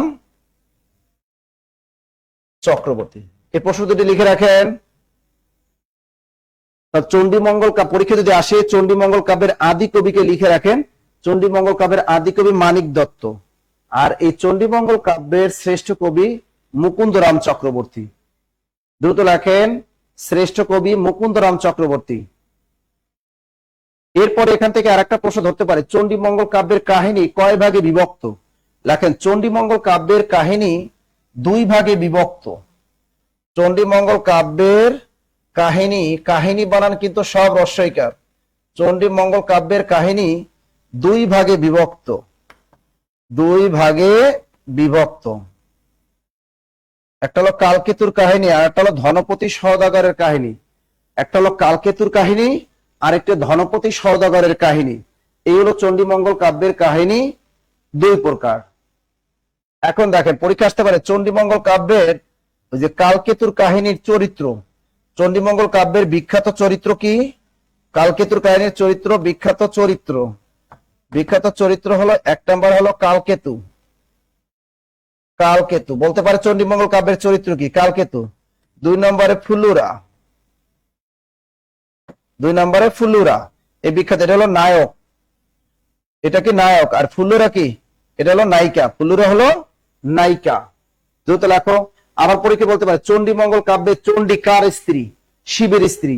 চণ্ডীমঙ্গল কাব্যের চণ্ডী কার স্ত্রী? শিবের স্ত্রী। বিশেষ পরীক্ষা কিন্তু এসেছিল যে চণ্ডীমঙ্গল কাব্যের চণ্ডী কার স্ত্রী? চণ্ডী হলো শিবের স্ত্রী। চণ্ডী কার স্ত্রী? চণ্ডী হলো শিবের স্ত্রী। লিখে রাখেন, চলো শিবের স্ত্রী। দ্রুত লিখে রাখেন, শিবের স্ত্রী। লিখতেছেন? Very good. পরের প্রশ্নটা আমরা একটু লিখে দেখো। মধ্যযুগের বাংলা ভাষা ও সাহিত্যের প্রথম নিদর্শন কি? চমৎকার একটা প্রশ্ন, পারবা কিন্তু তোমরা, বলো তো। এটা সরকারি মাধ্যমিক বিদ্যালয় সহকারী শিক্ষক নিয়োগ পরীক্ষা 2019 সালে একটা প্রশ্ন আসছে। চৈতন্য চরিতামৃত, বৈষ্ণব পদাবলী, নাকি শ্রীকৃষ্ণ কীর্তন, নাকি শ্রীকৃষ্ণ বিজয়? এই শ্রীকৃষ্ণ বিজয় এই কাব্যটি রচয়িতা হলো মালাধর বসু। এটা আসতে পারে কিন্তু। শ্রীকৃষ্ণ বিজয় কাব্যটি রচয়িতাকে মালাধর বসু।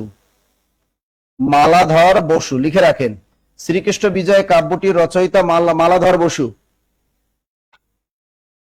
শ্রীকৃষ্ণ বিজয় কাব্যটি রচয়িতা মালাধর বসু। তা এখানে বলছে মধ্যযুগের বাংলা ভাষা সাহিত্যের প্রথম নিদর্শন, উত্তরটা হবে শ্রীকৃষ্ণ কীর্তন। উত্তরটা কি হবে? শ্রীকৃষ্ণ কীর্তন। এই শ্রীকৃষ্ণ কীর্তন, শ্রীকৃষ্ণ কীর্তন, দ্রুত লেখেন। শ্রীকৃষ্ণ কীর্তন কাব্যটি, আর যদি বলে যে বাংলা মানে প্রাচীন যুগের বাংলা ভাষা সাহিত্যের প্রথম নিদর্শন কি? এখানে মধ্যযুগের বাদ দিয়া পরীক্ষায় যদি দেয় প্রাচীন যুগের, দিয়ে দিতে পারে প্রাচীন যুগের বাংলা ভাষা সাহিত্যের প্রথম নিদর্শন কি? তাহলে উত্তরটা হবে চর্যাপদ অথবা দোহাকোষ। চর্যাপদ অথবা দোহাকোষ। তা আপনাকে যদি পরীক্ষা আসে যে প্রাচীন যুগের বাংলা ভাষা সাহিত্যের প্রাচীনতম নিদর্শন কি? উত্তর হবে চর্যাপদ। চর্যাপদ না থাকলে আপনি দোহাকোষে টিক দিয়ে আসবেন। আর যদি বলে মধ্যযুগের বাংলা ভাষা সাহিত্যের প্রথম নিদর্শন কি? উত্তর হবে শ্রীকৃষ্ণ কীর্তন, শ্রীকৃষ্ণ কীর্তন, শ্রীকৃষ্ণ কীর্তন। ক্লিয়ার? এরপর আসতে পারে শ্রীকৃষ্ণ কীর্তন কাব্যটির মূল রচয়িতাকে, বলতে পারবেন? শ্রীকৃষ্ণ কীর্তন কাব্যটির মূল রচয়িতাকে? এই কাব্যটির মূল রচয়িতা, শ্রীকৃষ্ণ কীর্তন কাব্যটির মূল রচয়িতাকে? মূল রচয়িতা হলো বড়ু চণ্ডী দাস। বড়ু চণ্ডী দাস। দ্রুত লেখেন। শ্রীকৃষ্ণ কীর্তন কাব্যটি প্রকাশ পায় কত সালে? এটি আবিষ্কার হয়, শ্রীকৃষ্ণ কীর্তন কাব্যটি আবিষ্কার হয় কত সালে? এই কাব্যটি আবিষ্কৃত হয় 1909 সালে। শ্রীকৃষ্ণ কীর্তন কাব্যটি আবিষ্কার হয় কত সালে? এই কাব্যটি আবিষ্কার হয় 1909 সালে। শ্রীকৃষ্ণ কীর্তন কাব্যটি প্রকাশ পায় কত সালে? 1916 সালে, কলকাতার বঙ্গীয় সাহিত্য পরিষদ থেকে। শ্রীকৃষ্ণ কীর্তন কাব্যটি বড়ুচণ্ডী দাস 1909 সালে পশ্চিমবঙ্গের বাঁকুড়া জেলার কাকিল্লা গ্রামের দেবেন্দ্রনাথ মুখোপাধ্যায়ের গোয়াল ঘরের মাচা থেকে এই কাব্যের মানে হাতে লেখা তালপাতার একটি পুঁথি উদ্ধার করেন। এই পুঁথির ভিতরে কয়েকটা পৃষ্ঠা ছিঁড়া, শেষে প্রায় 45 পৃষ্ঠা খুঁজে পাওয়া যায়নি। আর ভিতরে একটা চিরকুট ছিল, চিরকুটে লেখা ছিল শ্রী শ্রী রাধাকৃষ্ণ শ্রীকৃষ্ণ সন্দর্ভ। এই নামটা তিনি চেঞ্জ করে কি করলেন?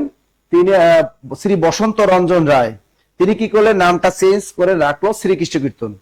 এবং এই শ্রী বসন্ত রঞ্জন রায় তিনি কি করলেন? তিনি কলকাতার বঙ্গীয় সাহিত্য পরিষদ থেকে 1916 সালে শ্রীকৃষ্ণ কীর্তন নামে তিনি এটা প্রকাশ করলেন। তা শ্রীকৃষ্ণ কীর্তন কাব্যটি আবিষ্কার করেন কে? বসন্ত রঞ্জন রায়। আবিষ্কার করলো কে? বসন্ত রঞ্জন রায়। উনি কিন্তু কলকাতা বিশ্ববিদ্যালয়ের বাংলা বিভাগের অধ্যাপক, বসন্ত রঞ্জন রায়। প্রকাশ করেন কে? তিনিও কিন্তু বসন্ত রঞ্জন রায়, মনে থাকবে। আর চর্যাপদ আবিষ্কৃত হয় 1907 সালে। আপনাকে যদি বলে চর্যাপদ আবিষ্কৃত হয় কত সালে, এটা কিন্তু খেয়াল রাখবা, 2 বছর পর কিন্তু শ্রীকৃষ্ণ কীর্তন। চর্যাপদ আবিষ্কৃত হয় 1907 সালে নেপালের রয়্যাল লাইব্রেরি থেকে বা রাজ গ্রন্থশালা থেকে। আর চর্যাপদ প্রকাশ পায় কত সালে?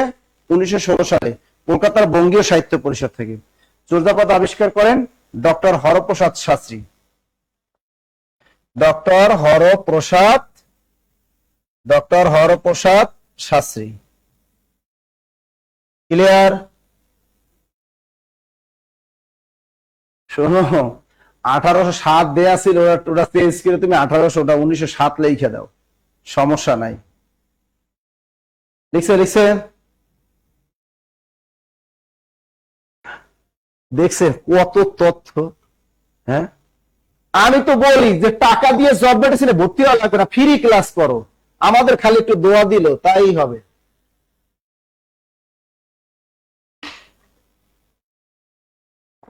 জব মেডিসিনের ক্লাস খালি ফ্রি করবা, ফ্রি ফ্রি করলেও চাকরি পাবা, অনেক কিছু হইব, অনেক কিছু হইব। 10,000 20,000 টাকা দিয়ে কোর্সে ভর্তি হয়ে যা না শিখতে পারবেন, ফ্রি ক্লাস করে তার চেয়ে বেশি শিখতে পারবেন। এতগুলো প্রশ্ন লেখা শেষ, লেখা শেষ, লেখা শেষ। আবার সুন্দর মতো বলি, সৌরজাপদ আবিষ্কৃত হয় 1907 সালে। আবিষ্কার করেন কে? ডক্টর হরপ্রসাদ শাস্ত্রী। কোথা থেকে আবিষ্কার করেন? নেপালের রয়্যাল লাইব্রেরি থেকে। সৌরজাপদ প্রকাশ পায় কত সালে? 1916 সালে। কোথা থেকে? কলকাতার বঙ্গীয় সাহিত্য পরিষদ থেকে। কি নামে প্রকাশ পায়? এটি 1000 বছরের পুরানো বাংলা ভাষায় রচিত বৌদ্ধ গান এবং দোহা নামে। তা সৌরজাপদ কি নামে প্রকাশ পায়? 1000 বছরের পুরানো বাংলা ভাষায় রচিত বৌদ্ধ গান এবং দোহা নামে। আবার দেখো, অপরদিকে এর চর্যাপদ আবিষ্কারের 2 বছর পর অর্থাৎ 1909 সালে পশ্চিমবঙ্গের বাঁকুড়া জেলার কাকিলা গ্রামের দেবেন্দ্রনাথ মুখোপাধ্যায়ের গোয়ালঘরের মাচা থেকে হাতে লেখা তালপাতার একখানি পুঁথি উদ্ধার করেন কে? শ্রী বসন্ত রঞ্জন রায়। তিনি আবার এটা সম্পাদনা করে প্রকাশ করলো কোথা থেকে? কলকাতার বঙ্গীয় সাহিত্য পরিষদ থেকে 1916 সালে। কথা ক্লিয়ার? মন থাকবে? ওকে, পরের প্রশ্নটা বলো, পরের প্রশ্নটা বলো, দ্রুত দ্রুত দ্রুত। আবার রাত 9টায় আর একটা ক্লাস আছে, বুঝেন না? আপনারা যারা ভর্তি ছিলেন না টাকা দিয়ে, তাদের আবার ক্লাস আছে রাত 9টায়, শব্দের শ্রেণী বিভাগ। দ্রুত বলেন, এটা কি? সতী ময়না লোর চন্দ্রানী, এই আখ্যান কাব্যটি রচয়িতাকে? এটাও সরকারি মাধ্যমিক বিদ্যালয় সহকারী শিক্ষক আছে। সতী ময়না লোর চন্দ্রানী, দৌলত কাজী, শাহ মোহাম্মদ সগির, সৈয়দ সুলতান, সৈয়দ হামজা। দেখেন, এই জিনিসগুলো আমাদের অনেক প্রশ্ন কিন্তু ধরবে। এবার একটা জিনিস মনে রাখেন, ওইখান থেকে পরীক্ষা প্রশ্ন আসে, পুঁথি সাহিত্যের আদি কবি কে? পুঁথি সাহিত্যের আদি কবি কে, এই প্রশ্নটা কিন্তু আসে। তাহলে এখন পুঁথি সাহিত্যের আদি কবি কে বলতে পারবা? পুঁথি সাহিত্যের আদি কবি কে? ফকির। ফকির ফকির আছে নাই?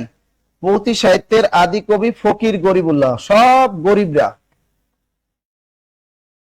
পুঁথি সাহিত্যের আদি কবি কে? লেখেন ফকির গরিবুল্লাহ।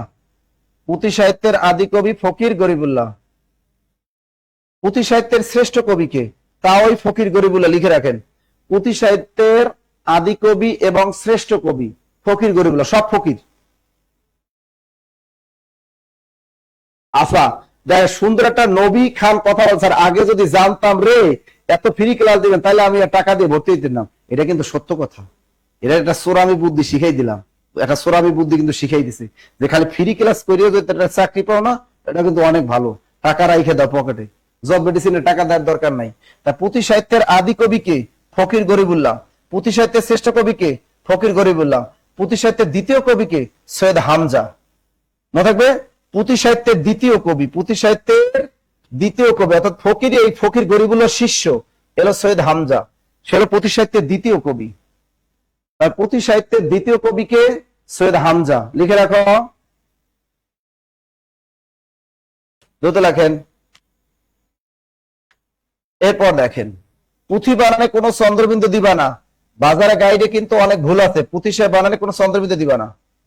এখন সতীমানা লোর চন্দ্রানী, এই কাব্যের রচয়িতাকে? দৌলত কাজী। দৌলত কাজী, দ্রুত লেখেন। আরাকান রাজসভার আদি বাঙালি কবি কে? দৌলত কাজী, লেখেন। আরাকান রাজসভার, আরাকান রাজসভার, আরাকান রাজসভার আদি বাঙালি কবি, আরাকান রাজসভার আদি বাঙালি কবি কে? আরাকান রাজসভার আদি বাঙালি কবি দৌলত কাজী, দ্রুত লেখো।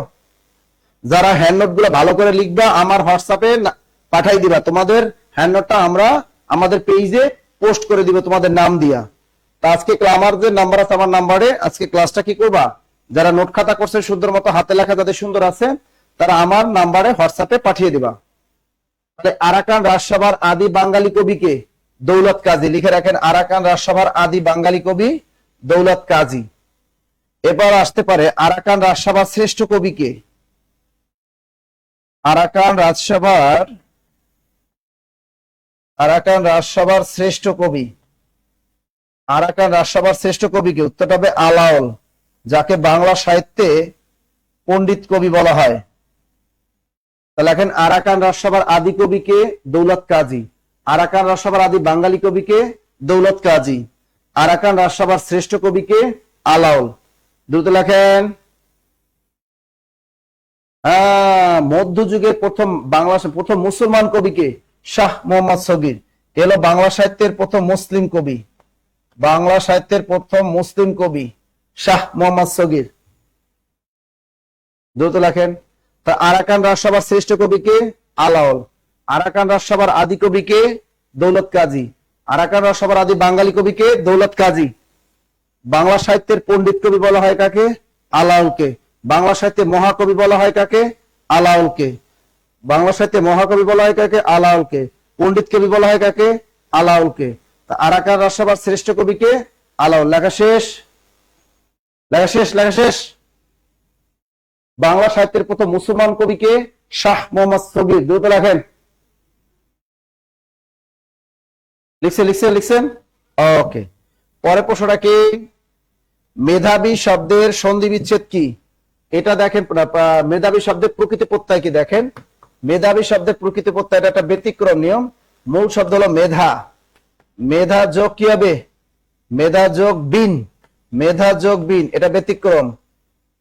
এরকম মায়া যোগ বিন সমান সমান মায়াবী, মেধা যোগ বিন সমান সমান মেধাবী। এটা প্রাইমারি বিদ্যালয় সহকারী শিক্ষক নিয়োগ পরীক্ষা 2022 সালে আসছে, মেধা যোগ বিন। দ্রুত রাখেন, দ্রুত দ্রুত, কারণ আমাদের আবার আর একটা ক্লাস আছে রাত 9টার ব্যাচের, আমাদের ক্লাস আছে রাত 9টা, আর একটা ব্যাচ আছে আমাদের রাত 9টার বাজে ক্লাস আছে, আমরা শব্দের শ্রেণী বিভাগ করব। দ্রুত লেখেন মেধাবীন। পরের প্রশ্ন দেখো, খনার বচন, এখান থেকে প্রশ্ন এসেই থাকে। এই খনার বচন বিসিএস পরীক্ষা আসে, প্রাইমারি পরীক্ষা আসে, সব চাকরি পরীক্ষা দেয় খনার বচন। লেখেন খনার বচন কি? খনার কৃষি ও আবহাওয়ার কথা প্রাধান্য পেয়েছে খনার বচনে। লেখেন কৃষি ও আবহাওয়ার কথা প্রাধান্য পেয়েছে, কৃষি ও আবহাওয়ার কথা প্রাধান্য পেয়েছে কোথায়? কৃষি ও আবহাওয়ার কথা প্রাধান্য পেয়েছে খনার বচনে। কৃষি ও আবহাওয়ার কথা প্রাধান্য পেয়েছে খনার বচনে। দ্রুত লেখেন। কৃষি ও আবহাওয়ার কথা প্রাধান্য পেয়েছে খনার বচনে। দ্রুত লেখেন, কৃষি ও আবহাওয়ার কথা প্রাধান্য পেয়েছে খনার বচনে। লিখছেন? খনার বচনের মূল ভাব কি? শুদ্ধ জীবনযাপন রীতি, এটা লিখে রাখেন। খনার বচনের মূল ভাব, খনার বচনের মূল ভাব কি? শুদ্ধ জীবনযাপন রীতি, শুদ্ধ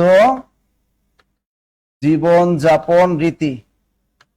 খনার বচনের মূল ভাব শুদ্ধ জীবনযাপন রীতি।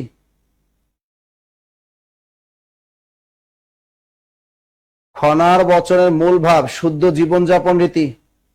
খনার বচনের মূল ভাব শুদ্ধ জীবনযাপন রীতি। দ্রুত লেখেন। খনা ছিলেন প্রাচীন জ্যোতির্বিদ, কৃষিবিদ ও গণিত পারদর্শী এক প্রাচীন মহিলা। লেখেন, খনা ছিলেন প্রাচীন জ্যোতির্বিদ, খনা ছিলেন প্রাচীন জ্যোতির্বিদ,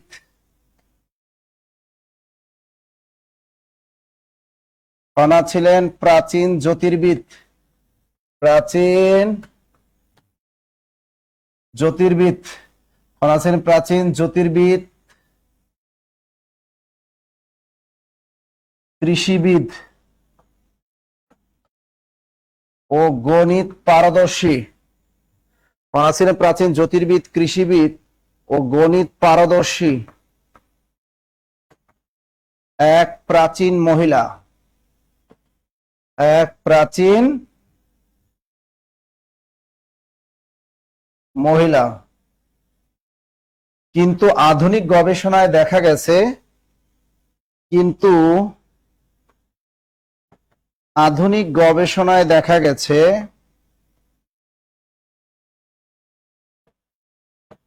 আধুনিক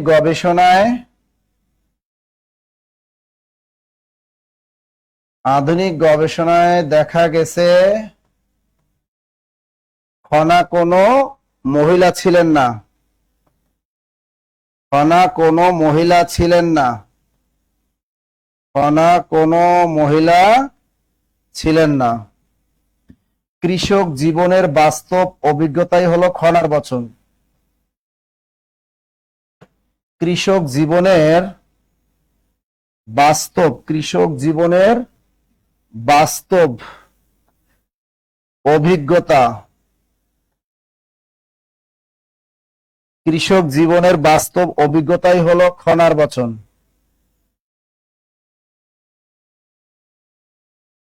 লেখেন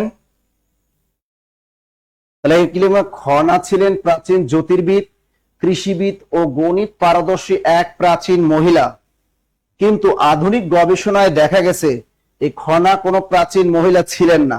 অর্থাৎ কৃষক জীবনের বাস্তব অভিজ্ঞতাই হলো খনার বচন।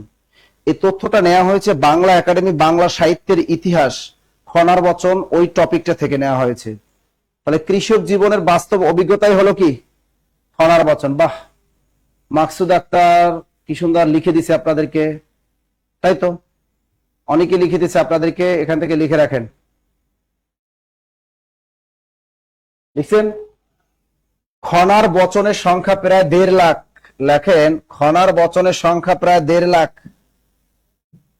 খনার বচনের সংখ্যা প্রায় 1.5 লাখ। খনার বচনের সংখ্যা প্রায় 1.5 লাখ। খনার বচনের সংখ্যা কতগুলো আছে? 1.5 লাখ। খনার বচনের সংখ্যা প্রায় 1.5 লাখ। দ্রুত লেখেন খনা শব্দের অর্থ হলো বোবা। খনা অর্থ কি? খনা অর্থ হলো বোবা।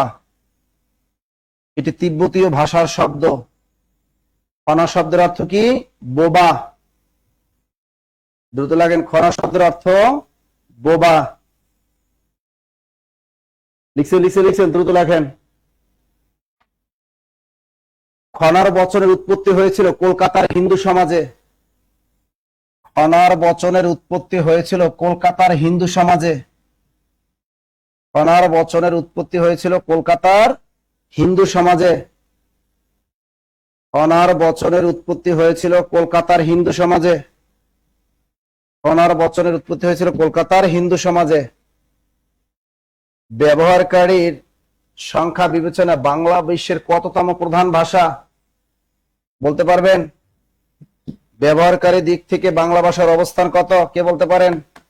এখানে দুইটা প্রশ্ন আসতে পারে।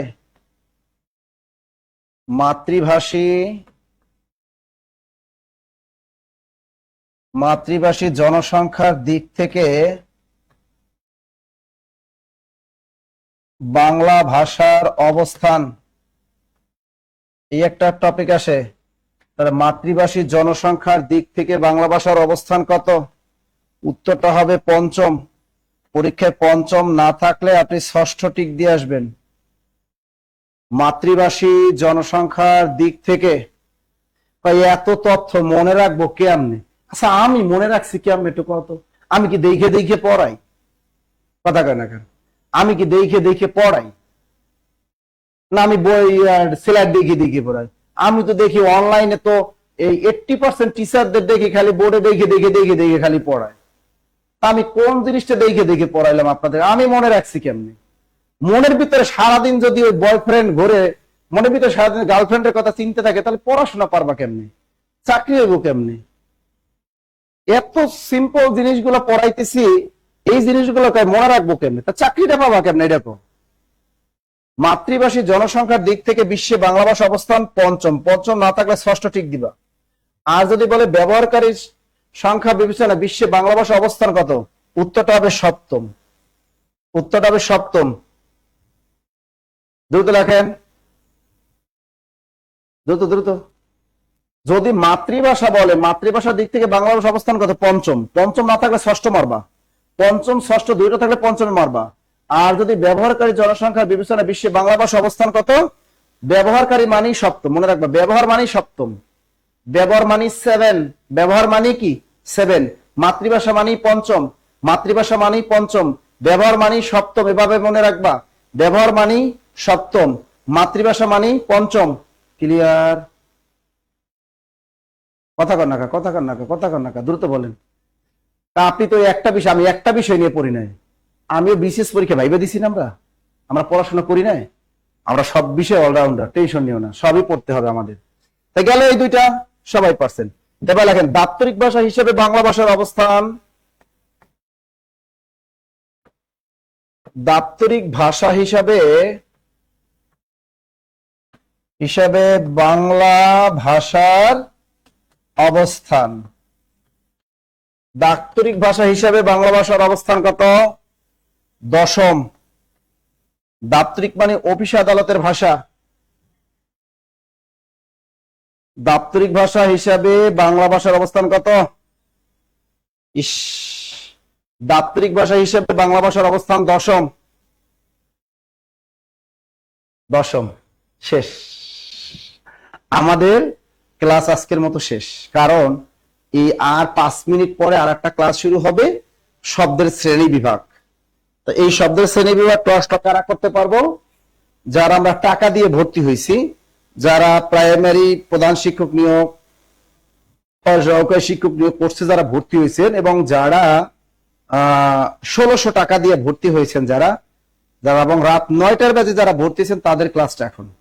ওকে, তা যারা একটু 5 মিনিট বিরতি দিব, বিরতির পরে আপনাদের ক্লাস শুরু হয়ে যাবে। ওকে, যারা আমাদের পেইড ব্যাচের স্টুডেন্ট আছেন, তারাই শুধু এই ক্লাসটা করতে পারবেন, এই ক্লাসটা অন্যরা কিন্তু করতে পারবেন না।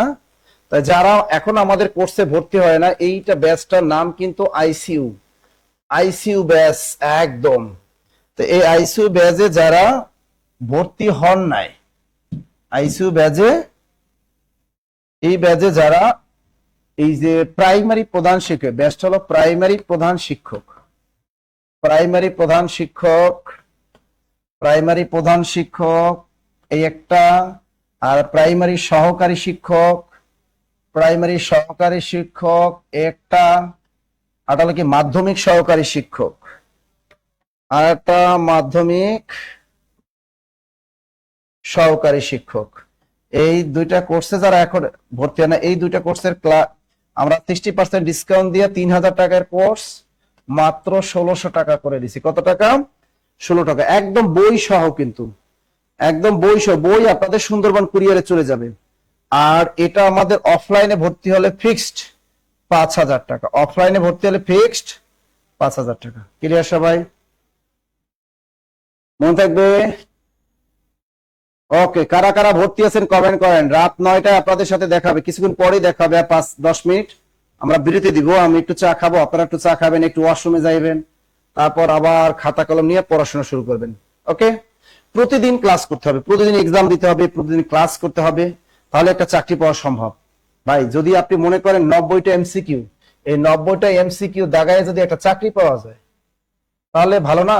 একটা লিখিত পরীক্ষা তো দেওয়া অনেক কষ্ট, তাই এমসিকিউ দাগিয়ে যদি একটা চাকরি পাওয়া যায়, তাহলে ভালো তো, ভালো না? দেখেন আমাদের হেড অফিস মিরপুর 10, ফলপট্টি, সামাদনা 14তলা, 019015195501, এরকম 0102030405। এই যে নম্বরগুলো আছে, এই নম্বরগুলোতে হোয়াটসঅ্যাপ নাম্বার আছে, এই নম্বরগুলোতে আপনি চাইলে হোয়াটসঅ্যাপে কল করে আপনি ভর্তি নিশ্চিত করতে পারবেন। আর সকল কোর্সের সাথে বই কিন্তু, লেকচার শিট, বই ফ্রি। সকল কোর্সের সাথে আমাদের লেকচার শিট, বই একদম ফ্রি, একদম ফ্রি। এগুলোর জন্য কোনো টাকা পয়সা দিতে হবে না। মনে থাকবে? ওকে, আর আজকে ক্লাসে সর্বোচ্চ শেয়ারকারী, মেনশনকারী কে? শট জোর ভাই, কেরি প্লাস বই পাইছে কে?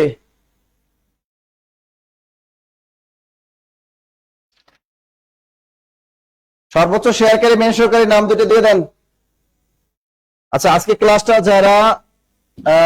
ক্লাসটা যারা ই করলেন, নোট খাতা যারা করছো, যাদের হাতের লেখা ভালো ভাইয়ারা আপুরা, তারা 01755072190 এই নম্বরে নোট খাতা করে আমার কাছে পাঠিয়ে দেবেন, নাম সহ।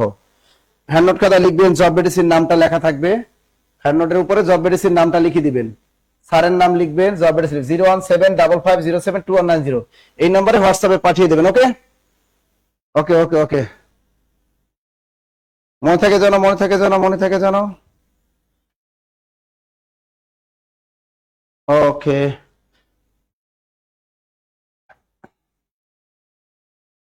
কি দেয়া যাবে?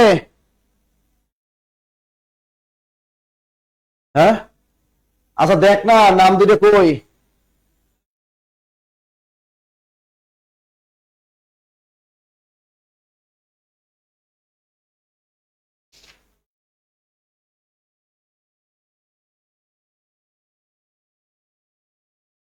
আগামীকাল জিকে ক্লাস হবে খালিদ স্যার, আগামীকাল আপনাদের জিকে ক্লাস, আগামীকাল যারা পেইড ব্যাচের স্টুডেন্ট আছেন, আগামীকাল জিকে ক্লাস, আগামীকাল জিকে, আগামীকাল জিকে ক্লাস, জিকে বস খালিদ স্যারের ক্লাস, আগামীকাল জিকে খালিদ স্যারের ক্লাস হবে, মনে থাকে জানো।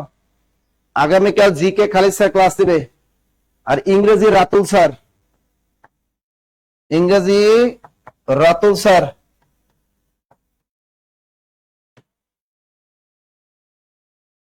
আজকে স্যার তো দিয়েই দিছি 1600 টাকা ভর্তি, নিবন্ধন কোর্সে ভর্তি হইলো সেম, নিবন্ধন ভর্তি হলে সেম, কিন্তু 50তম বিসিএস কোর্সে ভর্তি হলে 4000 টাকা, 50তম বিসিএস এ ভর্তি হলে 4000 টাকা।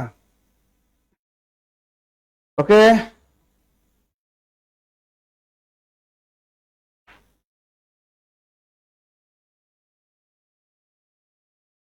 পাওয়া গেছে।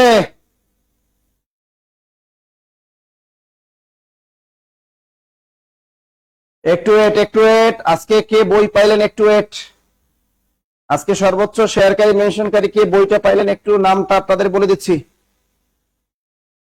না সব ফ্রি দিলে হয়, প্রথম একটা যদি খাবার, যেমন গতকাল আমি স্বপ্ন 1 নম্বরে গেছিলাম, তা সেখানে গেলাম, সেখানে আচার ফ্রি খাওয়াচ্ছে, প্রত্যেকটা থেকে একটু একটু টেস্ট করাই দেখে, তাই খাই দেখলাম ভালোই তো লাগে, তাহলে অল্প একটু ফ্রি খাওয়া, এরপর কিন্তু টাকা দিয়ে আবার কেনা লাগছে, পরে 50 টাকার আচার টাকা দিয়ে কেনা লাগছে। তো এরকমই জব মেডিসিন কি করে কিছু ফ্রি খাওয়ায়, খাওয়ানোর পর যদি দেখেন টেস্ট লাগতেছে, তখন কি করতাম, টাকা দিয়ে ভর্তি হওয়া লাগে, তখন কি করা লাগে, টাকা দিয়ে ভর্তি হওয়া লাগে।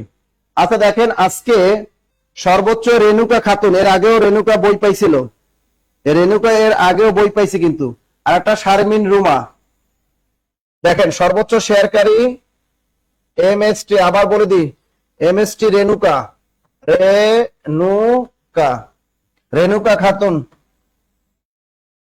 এলো সর্বোচ্চ শেয়ারকারী, কেরিয়ার প্লাস বই পাইছে। আর একটা হলো শারমিন রুমা, শারমিন রুমা আজকে সর্বোচ্চ বিজয়ী। তা আমার এই নাম্বারে হোয়াটসঅ্যাপে নাম ঠিকানা দিয়ে দিবা, 01755072190 এই নাম্বারে হোয়াটসঅ্যাপে নাম ঠিকানা দিয়ে দিবা। ওকে, দ্রুত দ্রুত এই দুইজন এই নাম্বারে হোয়াটসঅ্যাপে নাম ঠিকানা দিয়ে দিবা, মনে থাকে জানো, মনে থাকবে। ওকে, তাহলে এই দুইটা নাম্বারে সুন্দর মতো দিয়ে দিবা, ঠিক আছে। ইনশাআল্লাহ যারা পেইড ব্যাচে ভর্তি হয়েছেন তাদের সাথে দেখা হবে আর 5 মিনিট পর। ভালো থাকবেন, সুস্থ থাকবেন, জব মেডিসিনের সাথে থাকবেন। আল্লাহ হাফেজ। আগরাতে ডেনমার্কের জুস খাওয়াচ্ছে, আনিকে ছেলে মাছা, কালকে তাহলে আগরায় যায় ফ্রি জুস খাই আসবো না, তোমার সাথে নিয়ে যাবো না, তোমার 1 গ্লাস খাওয়াই আনবো।